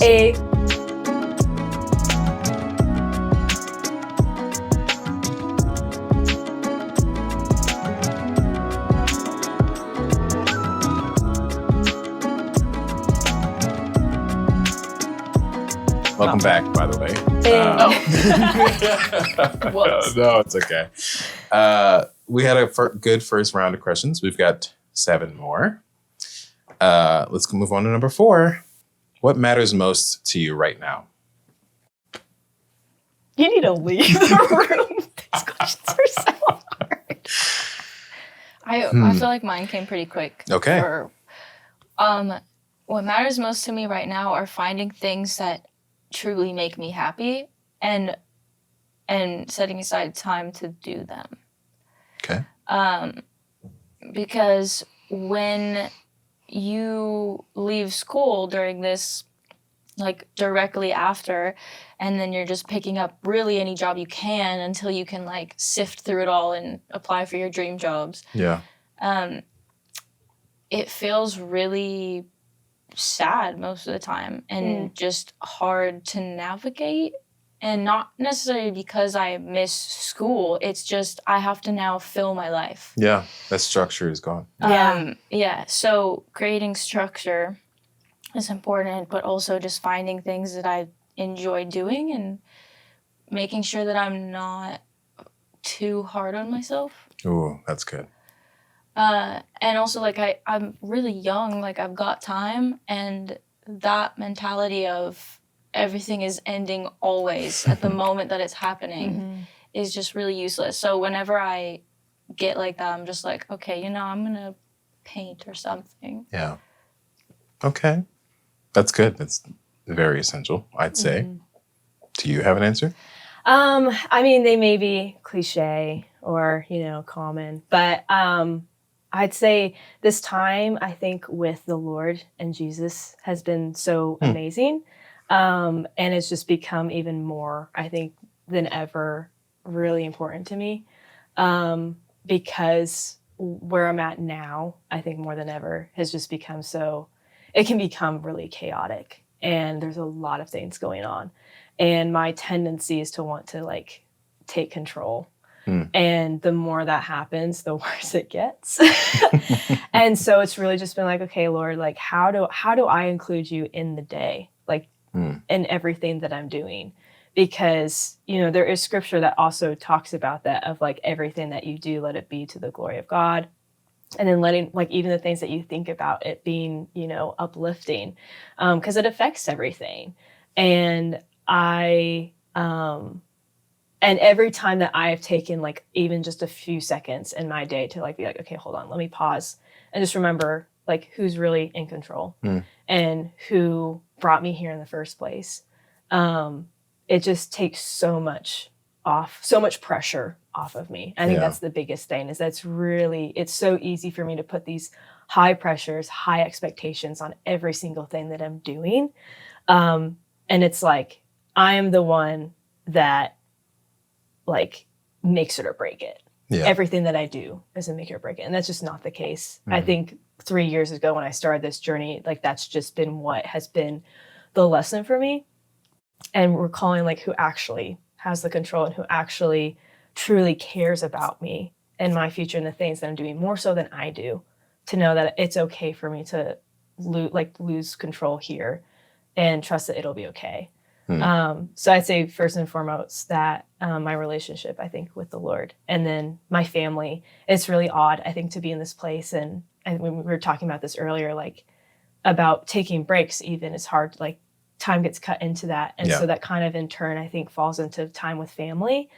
And like, as people are getting married, having kids, all this stuff, like, those are the people that are going to be with you for a long time. And there's a lot of them in my family. So it's just, I think, taking time and intentional time to meet and talk and, like, check in and not take advantage of that.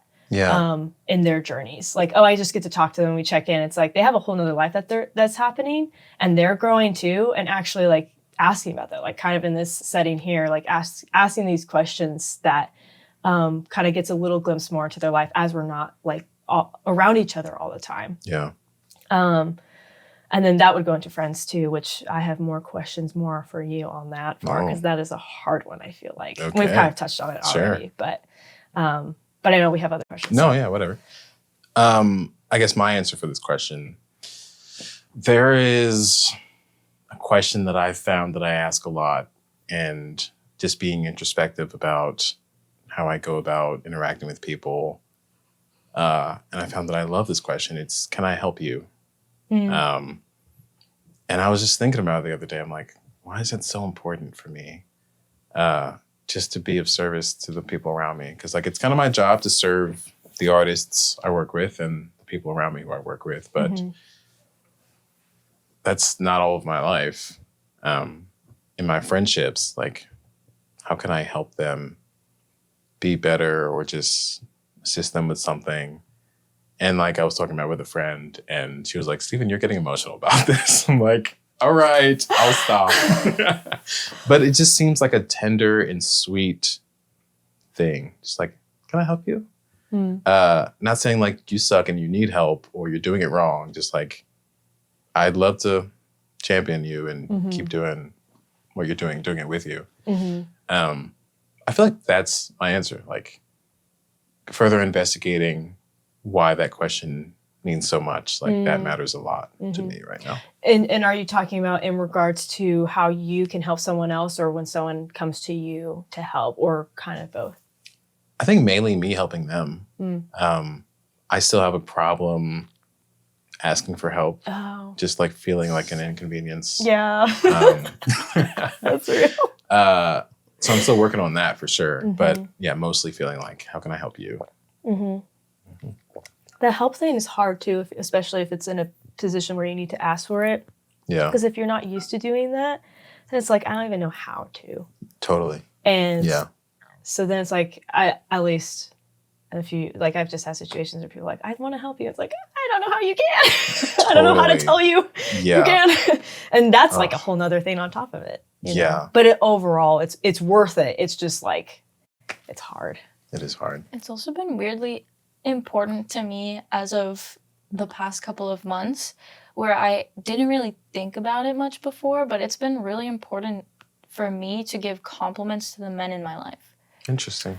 Like, my dad or my partner, my brother, my guy friends, like, it's been really important for me to give compliments to them, because I realized that they don't really get compliments, and a lot of the sacrifices that they make for the women in their life just go like assumed. Like, you're gonna do this so for me. Oh my gosh. So I've been giving lots of compliments and like being just grateful for the men in my life for being good to me, and like taking those sacrifices that they're just taught to take is really important to me, and I want them to know that. So I've been enjoying that, especially when I'm low, like making them feel good.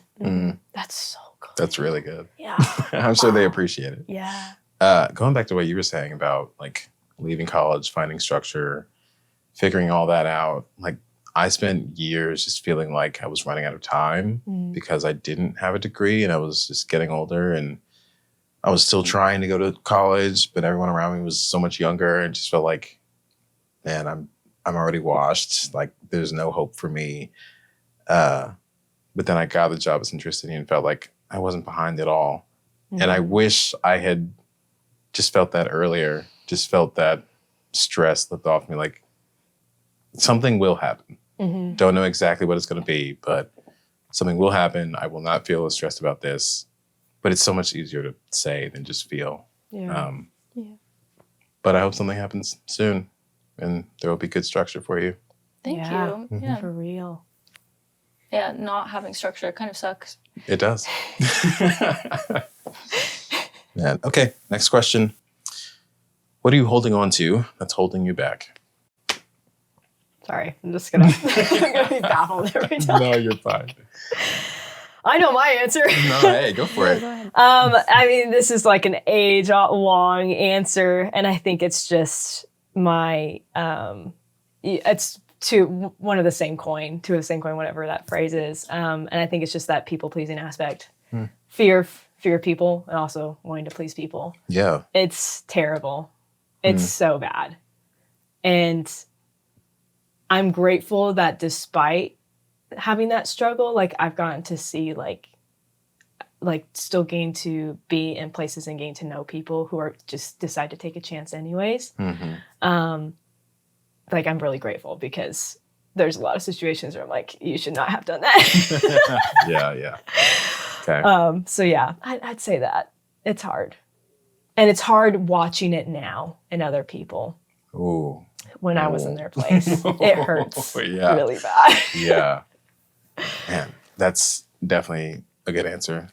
For me, this episode, it's been hard to find something new every episode. Because like there's so many things, of course, but like, what is the biggest thing right now? I think it's not trusting that I am able to be forgiven. Sorry. No, it's okay. And this is kind of more on the spiritual side than like friendships or relationships. Just feeling like I don't deserve anything. And that's a very low feeling. But like through stuff in therapy that I went through, just like practical tools to tell myself either out loud or mentally, like, no, like, you're human. You messed up. It's okay. Let's move on. Let's learn from it. Yeah. But yeah, I've been feeling that lately. Just like, I should forgive myself. I think there are two sides to every feeling, positive and negative, and you can flip it either way. So saying like, I don't deserve anything on a spiritual level, you said feels low, but on the other end, it's quite liberating, because regardless whether you deserve it or not, you have it. That's good. So it's also freeing to be like, maybe I don't have to try so hard to do something that I already have. That's good, bro. Okay. I'm glad we recorded this. I'm going to need to watch that back. That's good. Thank you. Yeah. Okay. Do you have an answer? Oh, yeah. I feel like fear, probably. Fear of... This has been on my mind as of late, because I'm now in, like, going into my mid-20s, where I'm not so stressed about the time I have left and like how long it takes for me to find the job that I love. Like I'm not really worried about that because I know that it will come. Mm-hmm. But the part that I worry about is keep like holding on to the fear of like, let's say, because I love songwriting and music, and like I've still never released a song, which is actually stupid. Because I have so many, but the fear of like, how am I going to find the right people to produce it to sound like what I'm hearing in my head? Yeah. But I also don't know what I want it to sound like until I hear it. So it's like, what, like, how do I find the right people? So all of the stuff for the songwriting thing, like I've been wanting to do this for so long, but there's so much fear behind doing it for absolutely no reason. Sure. And the part that I worry about is that I'm going to continue to grow and in my relationship to grow and then find a job and everything will just take, like I would devote myself to everything else but this. Yeah. And once you keep doing that, then it's way harder to do it than just doing it from the beginning of when you're wanting to do something. Because then, like, let's say in the future I get married or have kids or I'm in a full-time job where now I have people on my roster and I have to take care of them. Yeah. I'm going to look back and then be like, you had time to do it and now you have to make time to do it, which is much harder. So the fear of getting started is rough for me. I don't think I have this people pleasing thing. I guess I have trouble pleasing myself. Well, interesting phrasing there. Yeah. Interesting phrasing, but it's true. But true. Like I have trouble being like, this is going to make you happy. So why you're not doing it? Dang. That's quite a conundrum. Yeah. But it's a good point. Like, the earlier you start in the thing you want to continue to do, the easier it'll be once you get busier. And life will only get busier from here. Yeah. Yeah. That's tough. It's very tough. It's pretty much it. Yeah. But you know what's funny is it's never changed. Like it's always been that way. Like no matter how much older that I'm getting, this same problem is still forcing myself to get started on things that seem like a ridiculous dream. Totally. Yeah. Moriah, how do you make time for music? Because you do like piano compositions and other things. Yeah. Taya's into jazz stylings. I love that. So yeah, you two are very similar in that regard. Yeah. But yeah, you have a job that is very taxing. Yeah. And yet you've put out 2 projects so far. How did you find time for that? Well, I mean, I think this kind of goes along to your point. Like, I took advantage of the time I had then to do it because I would have never been able to do it now. I had to come to reconcile that there will be a time and understanding that now is not that area. But I still want to, be creative in other aspects. So it's just finding other ways to do that. Sure. So, I mean, example being having these jam sessions that I do with these people once a month. And I think a really sweet thing that I got to see recently was I almost canceled the one for this month because it was crazy. There's so much happening and I'm like, there's no way I can logistically put this together. So I almost sent a text a day to just say it's not happening. And then a friend of mine reached out. I was like, hey, is this still going on? And I was like, oh, I need to respond to that. But I was like working. And another person, the one who I do it with, responded. I was like, yeah, well, I got this Monday work. So maybe we could do it during this time. And then they basically did it. They took care of everything. Nice. And they got back to me like, hey, this is when we can do it. And here's the address. And these people said they are good to host it. So if you just want to put that information out. And I was like, I almost cried. I was like, that is so nice. Yeah. So I guess the answer for me right now would be I don't have a lot of time to do that, but I still have things that I'm doing, and it's just I cut back on sleep. There it is. Got it. Practically, that's what I do. I cut back on sleep. So that looks like 5 to 6 hours. Whew. And it's not sustainable. I know that. But as long as I know that it's not always going to be that case, then it'll be okay. Sure. I think when I was working on the last album, the EP, it was a little more difficult because a lot of stuff was happening. And I just tried to at least like sit down when I'm like, hey, I know this. I want to sit down and start working on this. Yeah. And there's a time to do it. It's like, okay, I'm going to do it right now and just do it and see how long it goes. Because something I've also seen in doing things like that is you realize, wait, I actually have more time than I think I do to do this. Because other things that seemed really prevalent, like, go away. Sure. And it kind of like, in that moment, it's like, this is what's important. And you can kind of put it in perspective of like what actually needs to get done. And then I'm like, okay, so that can be done later and we'll get to that in a moment. But I know this time I'm doing this from a place of like, I want to be creative and not I have to. And I think that's the part that is right now I have to step away from, because if I sit down and try and like compose or practice or anything, it's like, it's going to be from a place of I have to. Sure. And that's not the point of being creative or, doing things like that. So right now, that's what that looks like. Okay, yeah. Thanks. Yeah. I don't know if that really answers your question. No. But that was great. Let's move on to question 6. When was the last time you made yourself proud?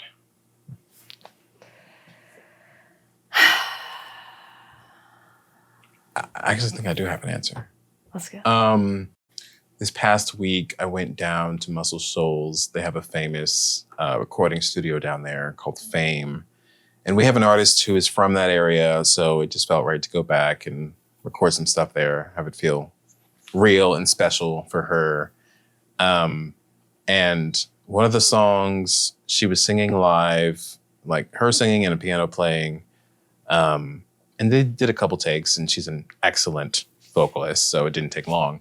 But like after the first take, there were some things that I noticed that could have, I don't know, maybe gone over the hump vocally for her, and even the keys too. And I was like, do I say this? Does anything that I say matter? Like, do they want to hear me give a note on this? Like, I'm sure they just want to just go again and try and get something better.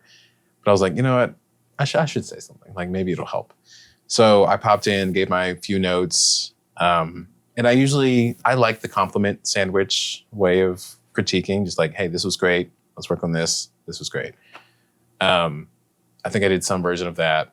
And I came back in, and there were actually a bunch of people in the control room where things were happening. They were like, that was a really good note. Thanks for that. And like, I'm sure she took it well. I'm like, great. I love that. And I just felt proud. I was like, I had something to say. It was a creative thought. And I thought, like, does anyone care? I was like, you know what? I'm going to say it anyway. We'll see. And it seemed to be well received. So I was like, yeah, yes. I'm proud of that. That's great. That's hard, too, in dynamics like that. Because you're like, oh, yeah. Yeah. That's amazing. I'm like the least talented person in the room. But like, I heard this thing, and like, it could be better if we tried this. And then I thought it was. Yeah. Yeah. Well, you have input for that reason, Totally. It's valuable. Yeah. It's hard in those because you have like producer and all those other people. It's like, well, I guess you could say technically they're the ones. That yes, absolutely. Obviously, so it's hard because you do have good input and feedback on a lot of things. So that's cool. That's great. Yeah, that's Thank awesome. You. Clap, yes. Thanks. I'd say for me this last week, I was helping to host some college students from Japan. And a lot of them I got to know when I had visited there last year. So it was a really sweet time. But a lot of things got changed. And that was insane and crazy. And it's hard for me to say that I'm proud of myself because I'm more grateful for my mom. because it was like late at night and like all these things. I was like, there's no way I can do this. Like I came to a point where I'm like, I need help. I can't do this. And so through that, I think process of like just reaching out, I just like, I need to talk to this person. Yeah. And number one, the fact that someone was even available to help was amazing. I was so grateful. And then got my mom on the phone and just to, cry me through it. And then just doing the things where it's like hard, like even that night, I was like, this is really hard. But then to take it a step further, which is what my mom did. It was just a simple thing of like, it was late at night and she was like, this is going to be easier if you go get these things from Walmart. And I was like, I don't want to go anywhere right now, especially not at Walmart at like 11 p.m. I feel you. Because it was about to close. And she's like, I know you really don't want to, but just go. And she's like, I'll be on the phone. And so went there, and I don't know what this is, but like I met the nicest employees at Walmart. I love that. So late at night. But they're all so helpful because I was just like, they were about to close and I was like, I just need this, I need that. And it did make it so much easier in the long run. And then I had like, I asked this one person and then several other people like jumped in to help with the rest. Yeah. And so I could go do this thing over here and they were going to go take care of this thing over here. And so it's just that kind of thing. I think it's just like going back to what we were talking about earlier, just asking for help and letting people do that and it work out. And I think the other process to that is also not, what's the word? Expecting a certain response. I think that's the other thing too. Because some people may want to, some people don't. But understand it's like this is a last minute request and I'm not going to think any less of you if it's not going to work out. But so anyways, it would be easier if it's like I asked for help and this is really hard for me and you say yes, absolutely. But that's on me. So okay, so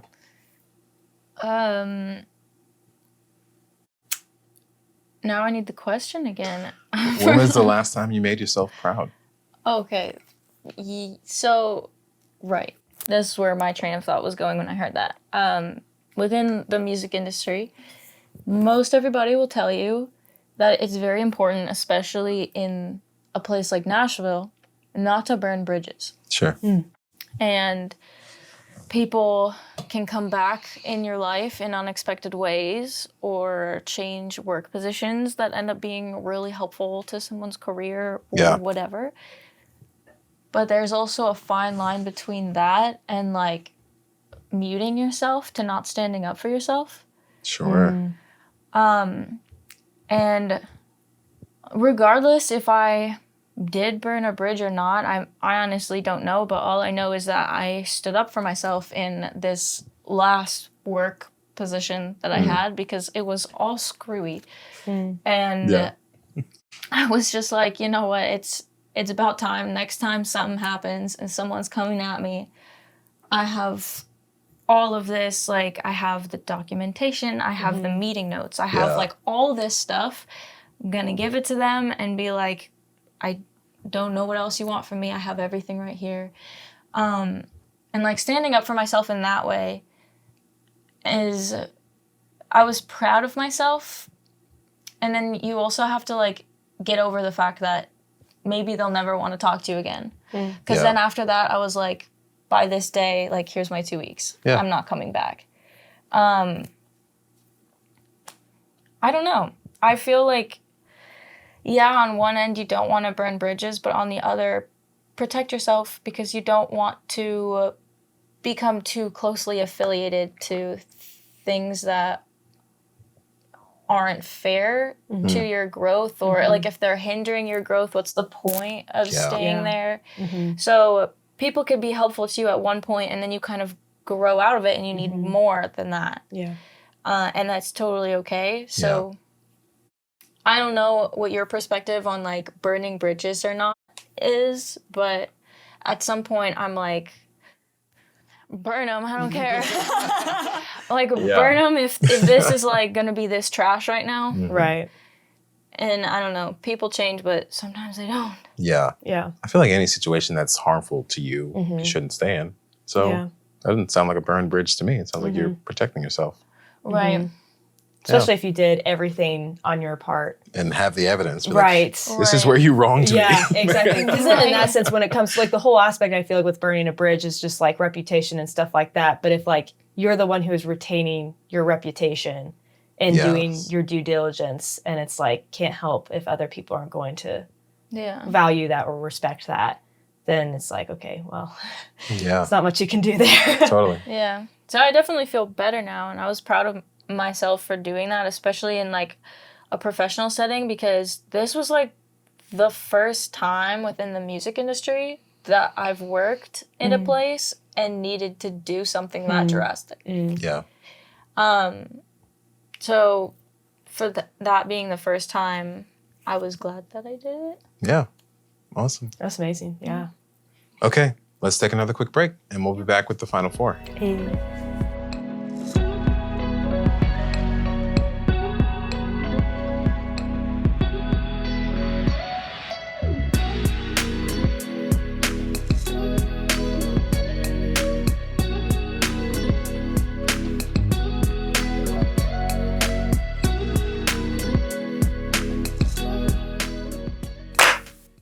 Good one. Okay. That one was good.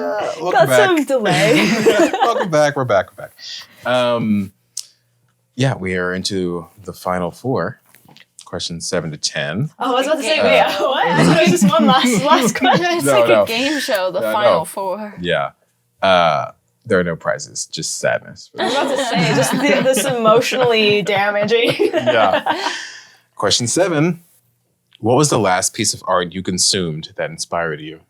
Last piece of art? Art. I definitely know one. I just recently went to the art museum. Which one? Well, yeah, the sad little Nashville one. Is it the Fritz? The Fritz? Yes. I haven't gone there. Is it sad? I haven't been It's so just long. really small, and from Chicago, where we have the Art Institute. Yeah. That's Yeah. right. This one looks sad. Okay. But Sure. but I went there, and the gallery this time is like a Chicano art, but like screen printing. Ooh. So everything was screen printed. That's kind of cool. And there was this one Hispanic artist who, at the time that he made it, he was talking to some teenage girl, like a really young teenage girl who was a guerrilla fighter. Mm-hmm. And he thought about that and then was like, this is so interesting. We have this young teenage girl fighting in the war as a guerrilla fighter. And instead, like the dichotomy between that and what should be happening at her age, which is like this standard of beauty and like magazines and her figuring out how to do her makeup and all that. So he screen printed a poster that was like, I don't know if it was art in his mind or if he was trying to do some kind of like raising awareness for it. But there were 4 bullets, but one of the bullets was a lipstick. Interesting. Huh. And it was like this contrast between what a young teenage girl should be and then a teenage girl in war. Yeah. So I felt like that was really cool, especially because a lipstick looks so much like a bullet. Yeah. So like seeing all of them together and it was like all the same size, but like one of them was red. Mm-hmm. It was That's really wild. Yeah. really cool. Okay. And that one inspired me to... Honestly, it inspires me with songwriting as well, because I think one of like the really...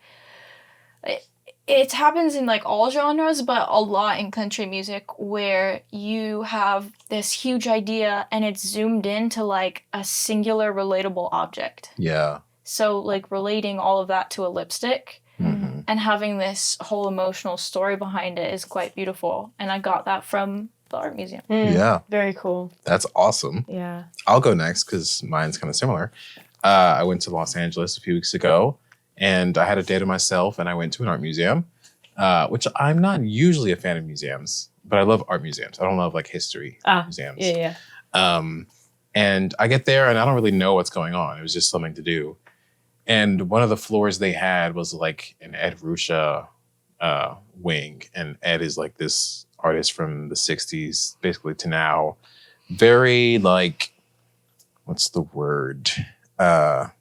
Contemporary, like commenting on society art stuff, which all art is political. But like, this is very pointed and like, hey, these things are bad. I have such a question about that. Go for it. Well, you said all art is political. What brings you to that conclusion? I think we're all influenced by everything around us, all of the culture around us. And not necessarily political in the sense of like Democrat, Republican. Right. But an influence of some sort. Totally. And like you're making a statement about something in whatever art you're creating. That's why I feel that way. Yeah. And this guy was making some statements. Just like, why are we caring so much about oil and war and just like very tongue-in-cheek things, but also some things that, at least seemingly to me, had nothing to do with anything. Like there was this entire room in the wing that's called the chocolate room. And he like took a bunch of pieces of paper, colored them and like tinted them brown. And like you walk in the room and it smells like chocolate. It was like, what? Why would anyone do this? But this is awesome and crazy. Yeah. There was another thing that there were a few of these pieces in there. Something that's on a canvas and like, there's just like, it looks like a redacted document.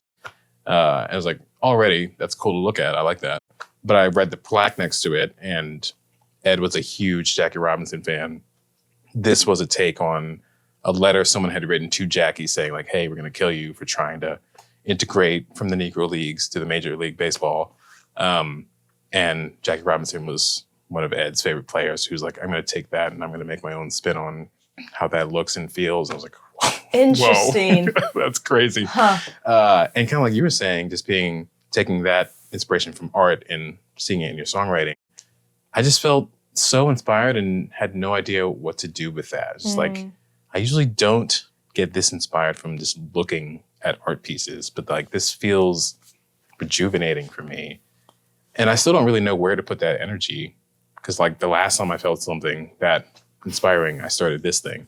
So I don't know where that's going to go, but just to be like, wow, this guy's been creating for 40 years and has something to say about a lot of things. It was this might be reductive to say, it was kind of like the art equivalent of like a 1975 record. Where it's just like, cool. This is like sardonic and on the surface, it's like sweet and wonderful. But then you look at the lyrics and you listen, you're like, oh, this is actually very sad. And I love that feeling. Yeah. So seeing a bunch of that stuff was really inspiring for me. Yeah. It's also interesting being so interested in another person, whether that be like a celebrity or a sports person, to want to create something inspired by them. Yeah. So like if you had to pick a person to make something from, what do you have like a person in mind that you, because like clearly he was very obsessed with Jackie Robinson. Clearly. Which is interesting. The idea of being obsessed with another person in some kind of fame or light is interesting to me in general. Man, that's a good question. Off the top of my head, no. I don't care about anyone that much. But I'll think about it. Yeah. Maybe I do. I don't know. All right. Do you have an answer for the question? Oh, goodness. Yes. I haven't had anything in a while that's like impacted me so much to like make something. Sure. But in terms of like consuming art and being affected by it. Actually, I don't know if this is bad. Can I grab my phone really quick? Because I want to get the names right. Yeah, do it.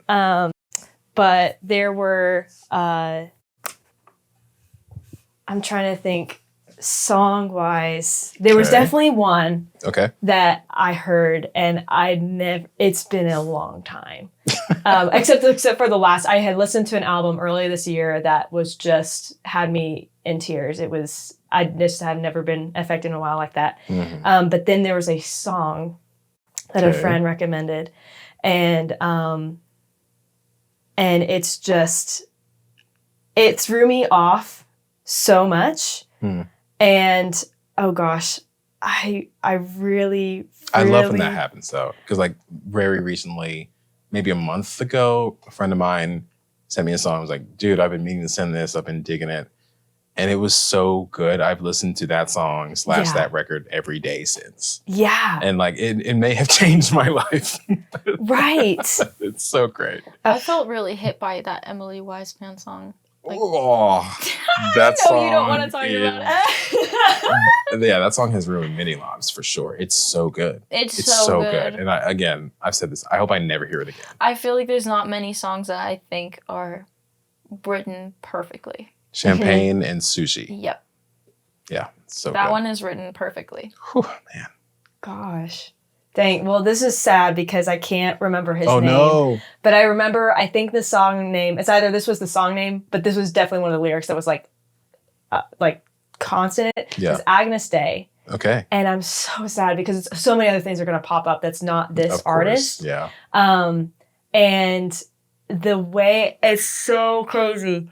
I love it when artists, and Cody Fry is a great example of this, of when he involves like orchestral elements, like some symphonic elements. Yeah. So basically this guy does it too with this song. Because it's really, it starts really weird. Okay. It starts really, it's really, I say weird to me, but it's just interesting the way it starts. Yeah. Then it keeps going and it just continues to crescendo. That's fire. And then it crescendos and you think, wow, but then it crescendos more. That's amazing. And the first time I heard it was so funny. No, the first time I heard it, I was in the car with my friend and she was like, I was like, oh my gosh, like his chords that he was using, the melodies. I was like, oh my gosh, that was, I loved that. And she's like, oh, it's not even gotten there yet. She's like, it makes me cry every time. I'm like, okay. And then it gets to the part and I'm like, I'm in tears. Amazing. And it's so good. And I like immediately sent it to my sister because I'm like, this is one of those things where you're either going to like it or I don't know. So I sent it to her and I didn't hear back from her. I was like, did you listen to the song? She's like, I heard like the first like minute or two of it. And it was just like kind of interesting. I didn't really get it. I'm like, no, you have to get to like minute 3 or whatever. Yeah. And then I was like, let's listen to it together. We get to like I think it's minute 3. I can't remember, but it's the certain part. And she starts crying. And I'm like, amazing. See, this is exactly, it's fantastic. So there's that song that was just like, I just love it and this is another reason why I love like jazz and that music of that nature, where they subvert the expectation of like where you think a chord structure is going to go or melody, and it's in such a way that's like crunchy and delicious, tasty.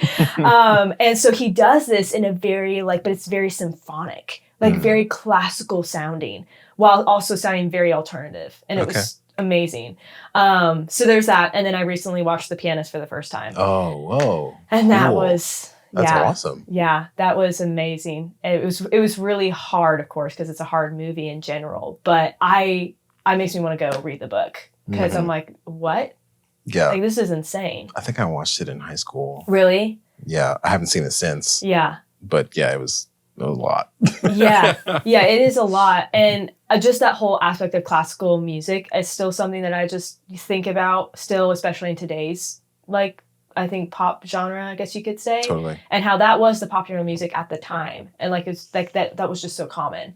And looking I think people who are in that receive that kind of music then receive it so differently than how we receive it now. Yeah. Because we look at it as classical, very much oh, posh. But it's that was what was popular. Yeah. And so and that whole that aspect woven into his life and his experience is just very fascinating. For one, just as a classical pianist, I'm just I want to read a book because I'm did this actually happen? Were you actually able to play Chopin's Ballad No. 1, in that state? Yeah, because that's insane. That is absolutely insane, and I love that they chose. Yeah. Again, I don't even know if that was the piece, but I love that they chose that piece because that's one of my favorites.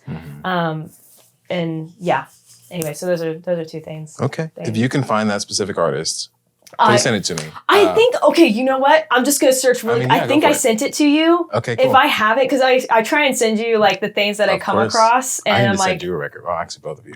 So whatever. Yeah. I'm keeping a running playlist of all the songs that are mentioned on this show throughout all the guests. So I will add it into the playlists as this episode releases. Yeah. It'll get updated. So, okay. I did send it to you. Great. And it's Agnes Day by Rufus Wainwright.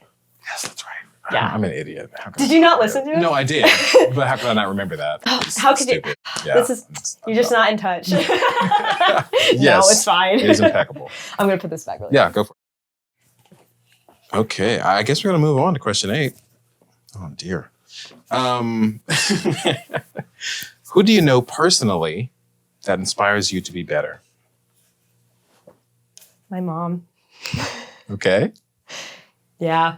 I mean, every day. I think what she does, what she has done throughout her whole life is just it's crazy to me, everything that she's gone through, but still holding the values that she does, and is very intentional about maintaining that in her workplace, and the people that she works with are just, I admire so much.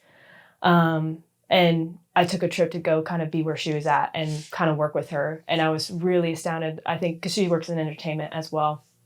And I think when you get to the level at where she's at, and I was just kind of struck by, I guess, really anywhere in entertainment or creative industries, it's really easy to just, I don't know, lose your foundation and get caught up in a lot of stuff, a lot of dynamics. Yeah. For me personally, I mentioned earlier, like, it's hard. People pleasing is such a hard thing.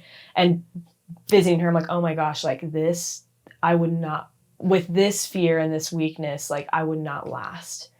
So it was just really great to see that, number one, just my mom being who she is. And she's one of those people that like puts high value on every single person that she meets. Yeah. Better than anyone that I know. And so I think watching her do that and still do the things that she does is just really great example and helpful, I think, where I'm at now, and how I can do that well where I'm at the level, and keep that going and keep that the foundation. Yeah. So, yeah. Okay. I have an answer if you want me to go. Yeah, sure. Mine is going to be one of our newer artists that I have the blessing of working with, Rachel Purcell.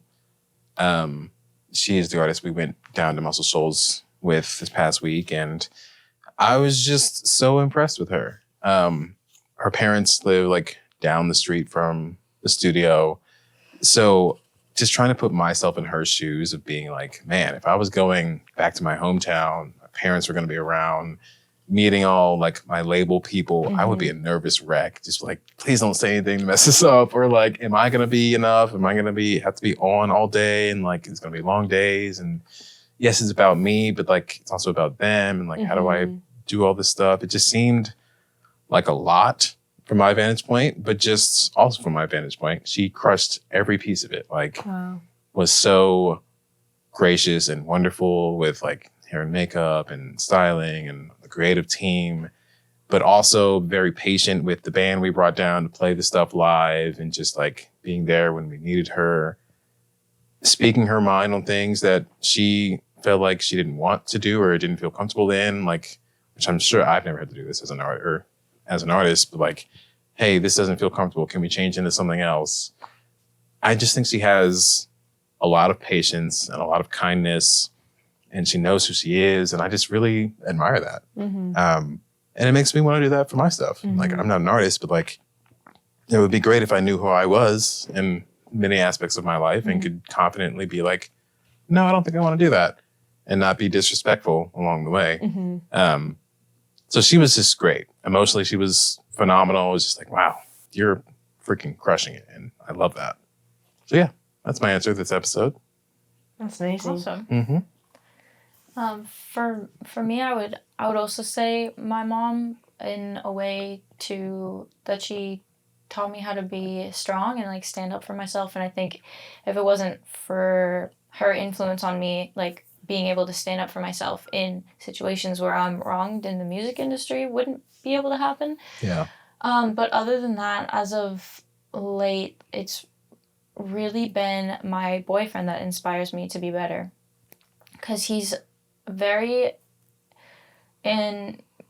unique, I think, compared to other people that I've met, where his output on life is very interesting, and he holds like a tight moral compass. And I think everything being so easy of like, oh yeah, this is good to do this, or this is bad to do this. Like for example, it's like everything from the biggest decisions to the smallest decisions with him are very somehow ingrained in this moral compass that I've never experienced before in someone. Yeah. For example, someone called him, it was like a scam unsolicited call or whatever. Someone called him and he answered the phone, and they were trying to sell him something, and he was like, no thank you, I'm not interested, but I hope you have a good day. And then when they kept going, he he hung up on them, and he was like, when someone says no, don't keep trying. Sure.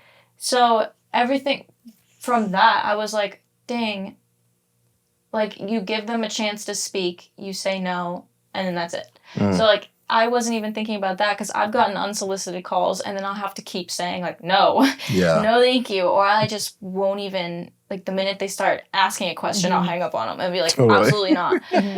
But it's just interesting, like, the way that he allows people to have a space to speak, even when he knows his answer. That's interesting. Yeah, that's cool. I like that. Okay. That's great. Thank you very much. We're going to move on to question 9. Do you still believe in love? If so, why? Well, you have a boyfriend. So.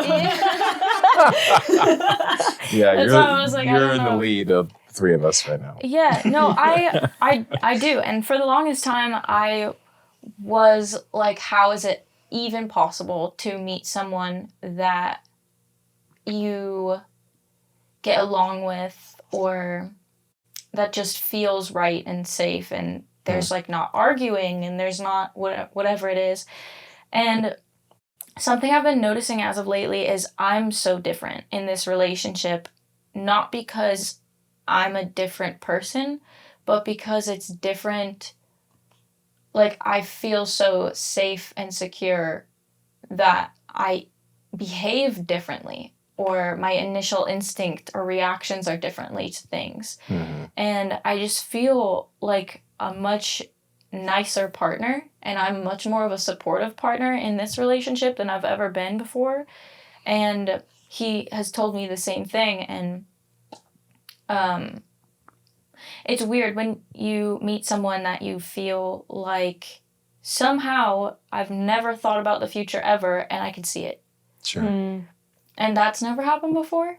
So I definitely do, but I didn't look for it, and it's so stupid that, like, people are right when they say stupid things like that. Like, oh, you're not going to find something if you're looking for it.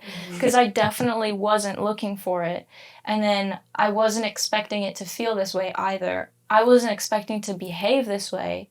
I don't know. It's just very weird. This is why he makes me a better person, because I'm a better person without having to try to be. That's good. Dang. Hey. Okay. That's good. That's great. I'd say I definitely believe in love for sure. I've gotten to see it in a lot of my friends and family, and I've gotten to see it play out in a really great way. To know that, like, it is one of those things I'm like, I have no idea how that will happen, when or where. I could never put that together based on how my life looks right now. But I do know that, like, when it's the right person, and it's a good fit, like, it's when I've seen it played out really well, it's just one of those things that just makes sense. And you don't have to it's like a compliment to both people. Like, both people are complimented and strengthened in that relationship. And communication's key, man. Totally. Getting to see that is fantastic, and especially when it's like in a healthy dynamic, it's like, wow, like, there's just great respect on both parties, and just seeing that standard, I think, modeled before me with a lot of people that I know makes me happy to, like, keep that my standard, because I've seen it. And to know, be like, you know what, this is something that I'm willing to wait for, and not have to just make it happen or try or whatever it is, because if I know that this exists, then I'm gonna wait for that. So. Yeah, I really like that you mentioned respect, because I feel like the word love in it of itself can be really elusive to people. Right, yeah. Like, what even does that mean, or how does it feel, or what should it feel like? And I feel like a better word is honestly just respect. Like, I have been in relationships before where we don't even respect each other. Right. And by that, like, surface level thing not being built, there can be no love. Right. So I think it's been really helpful also to just have respect for each other, and then it, like, love lasts longer that way because you have no reason to be against them. If that makes sense. No, yeah. For so sure. like for me, love is less elusive, but like more about respect than it is. And I've heard by one of my exes before, he was explaining to me his view of what love is. And he said that love is a choice and you choose it. But I feel like love is a happy accident in the beginning and then a choice from that point forward. That's good. That's a fun description of that. Yeah. I was just saying, when it's like you have that connection and everything, and it's great, it's wonderful. But then having the foundation of like respecting another person's being and their journey and not projecting your own onto that, but coming alongside and being willing to journey that out with them. Yeah. Being supportive of it and not bashing like the whatever it is, whether it's strengths or weaknesses, whatever. Yeah. So it's being willing to come alongside because you respect who they are and what they bring. And the daily choice could be scary to even think about, like, oh my gosh, I have to make this choice every single day to love this person every single day. But it's like with the right person, you don't think about it. Yeah. So that's also cool because when you're reflecting on it, you're like, oh, this actually is a choice. Like I'm choosing this, but I'm like not choosing it. Totally. When you love them. I mean, I think when you have really good friends, that's like a great example of what that looks like. Because like, I mean, one of my best friends, it's like it's not hard to extend that because I love her so much. And I want to journey through life with her. And when we have disagreements or we have miscommunication or stuff, like I want to work to like make it good because I love her and I respect who she is because she's amazing. And so having that as like, you know what, this is something that's important to me in a friendship. Like I'm gonna expect that to be for sure in like a relationship, you know? Yeah. A romantic relationship. I think the answer for this episode for me is yes, I do. And the answer has not been no yet. It's been hard at times to say yes. Yeah. But yeah, this month it's like, yeah, I do. I'm not exactly sure why it's a strong yes this time. Maybe I do know. I think it's because I've had some good experiences with people close to me, and I think they're all work experiences. So like this trip to LA I went on, me and the rest of my A&R team at Centricity, all four of us, we went out together and it was just great hanging with them and just knowing like, yeah, these are my guys, they're great. And even this Muscle Souls trip, it's just like, man, we all, like you're saying, we all respect each other. We all know what we're doing here. We're all serving one another. It's like, man, that's love on display right there. Yeah. So it just felt real and nice and lovely. I'm like, yeah, this is good. Love is out there. It's tangible. Yeah. Yay for love. On that note, we're going to take another quick break. We'll be back with the last question. See you in a second.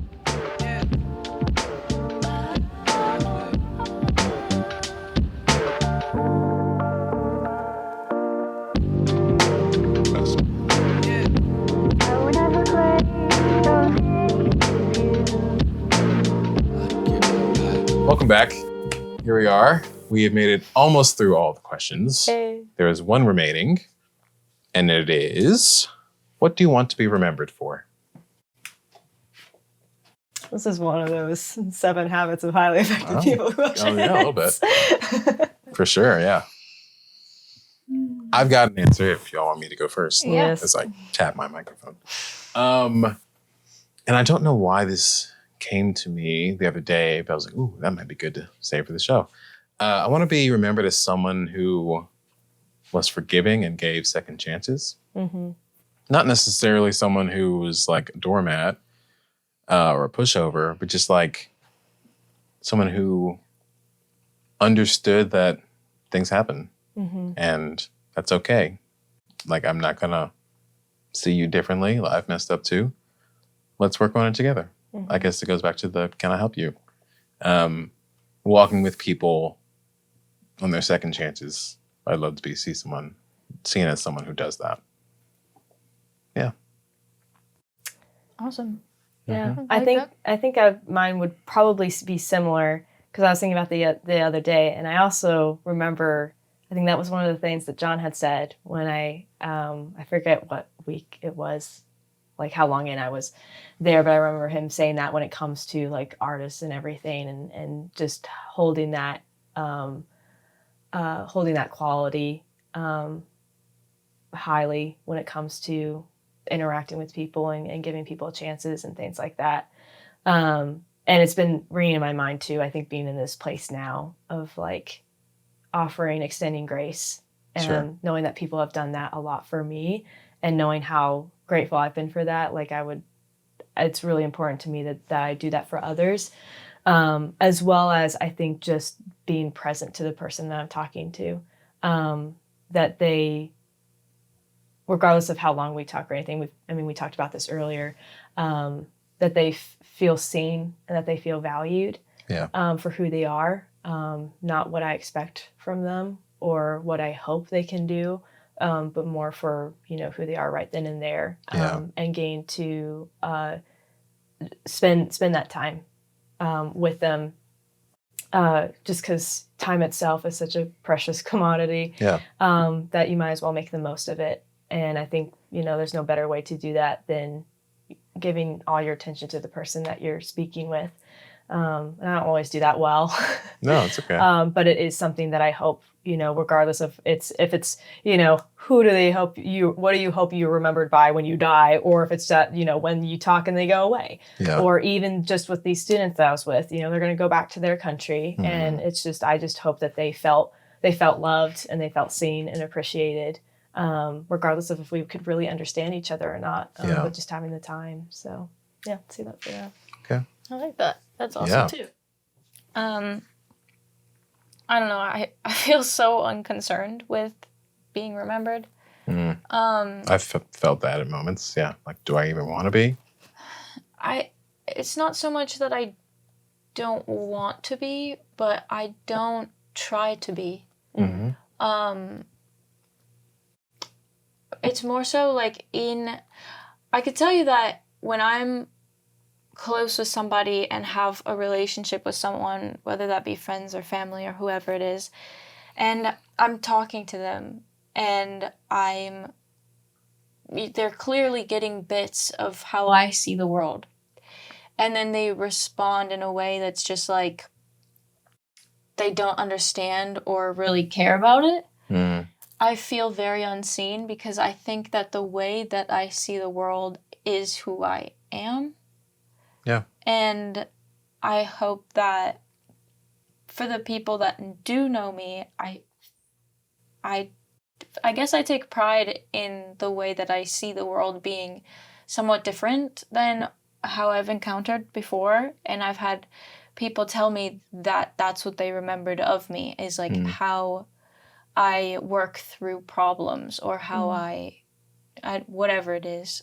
I think I would want that to be remembered, I guess, as a way to be like, you can think outside of the box. Yeah. And you can be like an equal amount of negative and positive and still go through life like that. Like I'm not a very too bubbly of a person, like not too happy-go-lucky, but also I'm not like everything sucks all the time. Mm-hmm. Sure. So I feel like, I don't know, maybe that would be good to be remembered for. Yeah. Okay. Do y'all have an answer for this question in regards to the music you make or want to make? Like, because whether you like it or not, if something is released, it'll be out there forever. Mm-hmm. Do you want people to remember that or know that? How does it feel to have the weight of supposedly eternity and something you've worked on in a small period of time just being out there? I don't think it's like that anymore. I feel like people get inspired and then immediately forget these days. So having the desire for something you release to be remembered is a feat that's not worthwhile, I feel like. Not exactly. Maybe it used to be the point of releasing music so that people can remember it for a long time. Yeah. But now the goal is just to make anyone feel something. Sure. For a split second before they have to forget it. Yeah. Because we're so overloaded by all of these different things and constant media and ads on everything that just feeling something for a split second and forgetting what you're doing is a gift to give someone, even if they don't remember that it happened. Sure. Interesting. Do you have any thoughts on that? Yeah, I think with the music that I've, put out, it was more for, I just wanted to put a compilation together. But I think whenever I'm composing, the goal is always to leave whoever, happens to listen to it, some feeling of peace, even if it is, like you were saying, for a brief moment, or it's a soundtrack to their day. That's always my focus. Because even with the recent album, it was more on the melancholy side, and I think there were hard things that I was weaving through it as I was processing it. But the focus was still to have some kind of gift and that someone could receive, whether that was comfort or peace or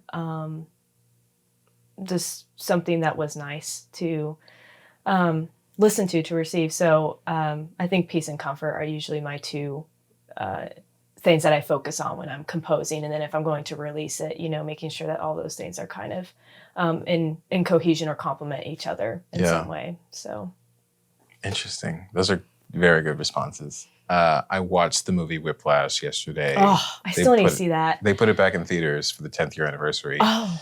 And it's one of my favorites. And one of the lines from the main character who's trying to be a drummer, he's talking to a girl that he likes. And he's breaking up with her preemptively because he thinks that there won't be enough time for her. And she's confused as to like, wait, what's going on? And he's like, I want to be great. And she's like, and you're not already, right? And he was like, I want to be one of the greats. And I just find that drive so intoxicating. Like, I don't feel that way. I don't feel like a driven person at all. And that's fine. Like, I still do things and do them well because you should do things well. But I don't feel driven to that nature. But just seeing that, or like Michael Jordan or Kobe Bryant, just people who have this insane drive and this insane desire to add to their legacy and be remembered. It's just like, man, we don't have that a lot anymore. But did they do it for that reason? I don't know. I don't know. I would argue that most people who end up remembered and become one of the greats ultimately did it because it's like an itch and it feels like you can't do anything but that. So they're really doing it for themselves. Of course. And not with the idea of being remembered. And I feel like that just comes with the territory of being so good at what you do is you get remembered. But I don't know how many of them that was the goal. Yeah. That would be interesting to find out how many that is the goal. Because I feel like a lot of people who chase that end up having a short career. Yeah. Sure, yeah. And then they're not remembered. Yeah. Yeah. Or they're remembered for being awful. So true. Yeah, like thinking about some of the music stuff that impacted me, like some things are just from lesser known artists and they speak to me and they may never know that. I wonder how they feel about that. Like, I wonder how many artists consider the impact they're making for people who will never speak to them and say, hey, this was really important to me. So like, they will be remembered by someone. Wonder if that's uncomfortable or if that is part of the goal for them. I don't know. Or if it's, what it comes with, I think more on the acting side, or when it comes to you part of that world is that you can, one of the caveats is that you get famous or, that happens, but the goal is not to become famous. And in fact, if that happens, you better have a good foundation because that can be really disarming and disorienting in a lot of ways. And so it makes me think if having the goal of wanting to become great almost falls into that, or if it's more like being great at what you do, like your skill set. Like, I want to be great at what I do. Mm-hmm. And maybe that falls more into then if depending on what your capacity is, then that puts you into this category of like one of the greats. You know, you were really good at what you do.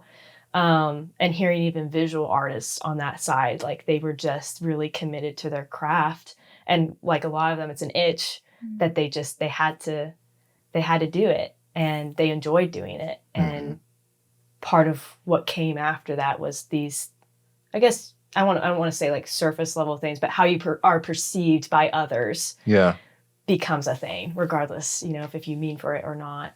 It took me a while to feel this way about my music, but I've noticed that I have a unique style of writing, and it's very not like how commercial writing is taught.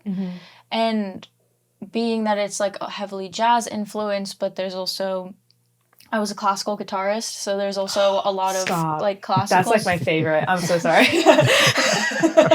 Like the combination basically of my education has made a very unique style of approaching songwriting. And I feel that I already am remembered for that by the people that I meet. And that's been really interesting because I don't feel that I am great at what I do. But to the other people who hear it, they think that I'm great at what I do. I think that.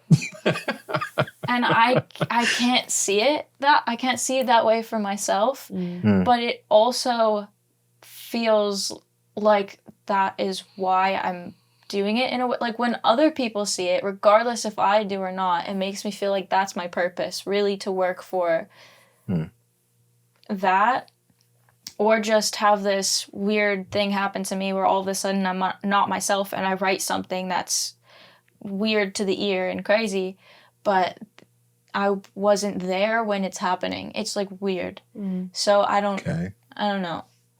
Like, it's hard for me to even remember myself and like what I've done. Sure. So but it's been cool to experience other people remembering me for being great at what I do. And it makes me feel like maybe I can be, or maybe I already am. I don't know. Maybe you are.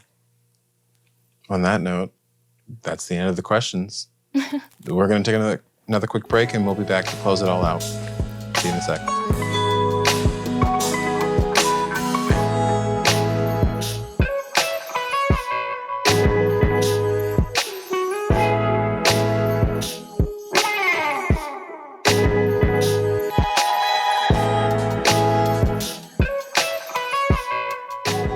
Welcome back. We're in the outro. Ladies, thank you so much for joining me for this episode. Thank you so much. This was so much fun. Great. I was so nervous to have two people on at the same time, but I think it was good. You killed it, as always, with all of this. I've never done this before, and it's like, you've been doing this all your life. Yeah, well, where can the people follow you? They can follow me on Instagram. I'm not really on it as much anymore. So I'm Moriah Jams on Instagram. Can you spell your name for us? Oh, yes. Moriah. That is where I'm at. Yeah. I don't post anything. Have fun. Taya? I don't post too much, but hopefully I do soon. Sure. Like, so maybe by the time this comes out in like 2025, I'll be doing it. Yeah. But it's Taya Lema, so TAYALENAE on Instagram, and TikTok is probably what I'm going to try to start doing more of. Let's go. So it's the same thing on both of those. Sweet. You can follow me on Instagram at Steflo55, STEFLO55. You can follow this show at A Moment Pod. I think just Instagram, TikTok, and maybe that's it. That's where the YouTube is too, whatever, who cares? Yes. That's it. Thanks for joining us for a moment. See ya. You didn't have to wave, but. Well, I like waving. Okay.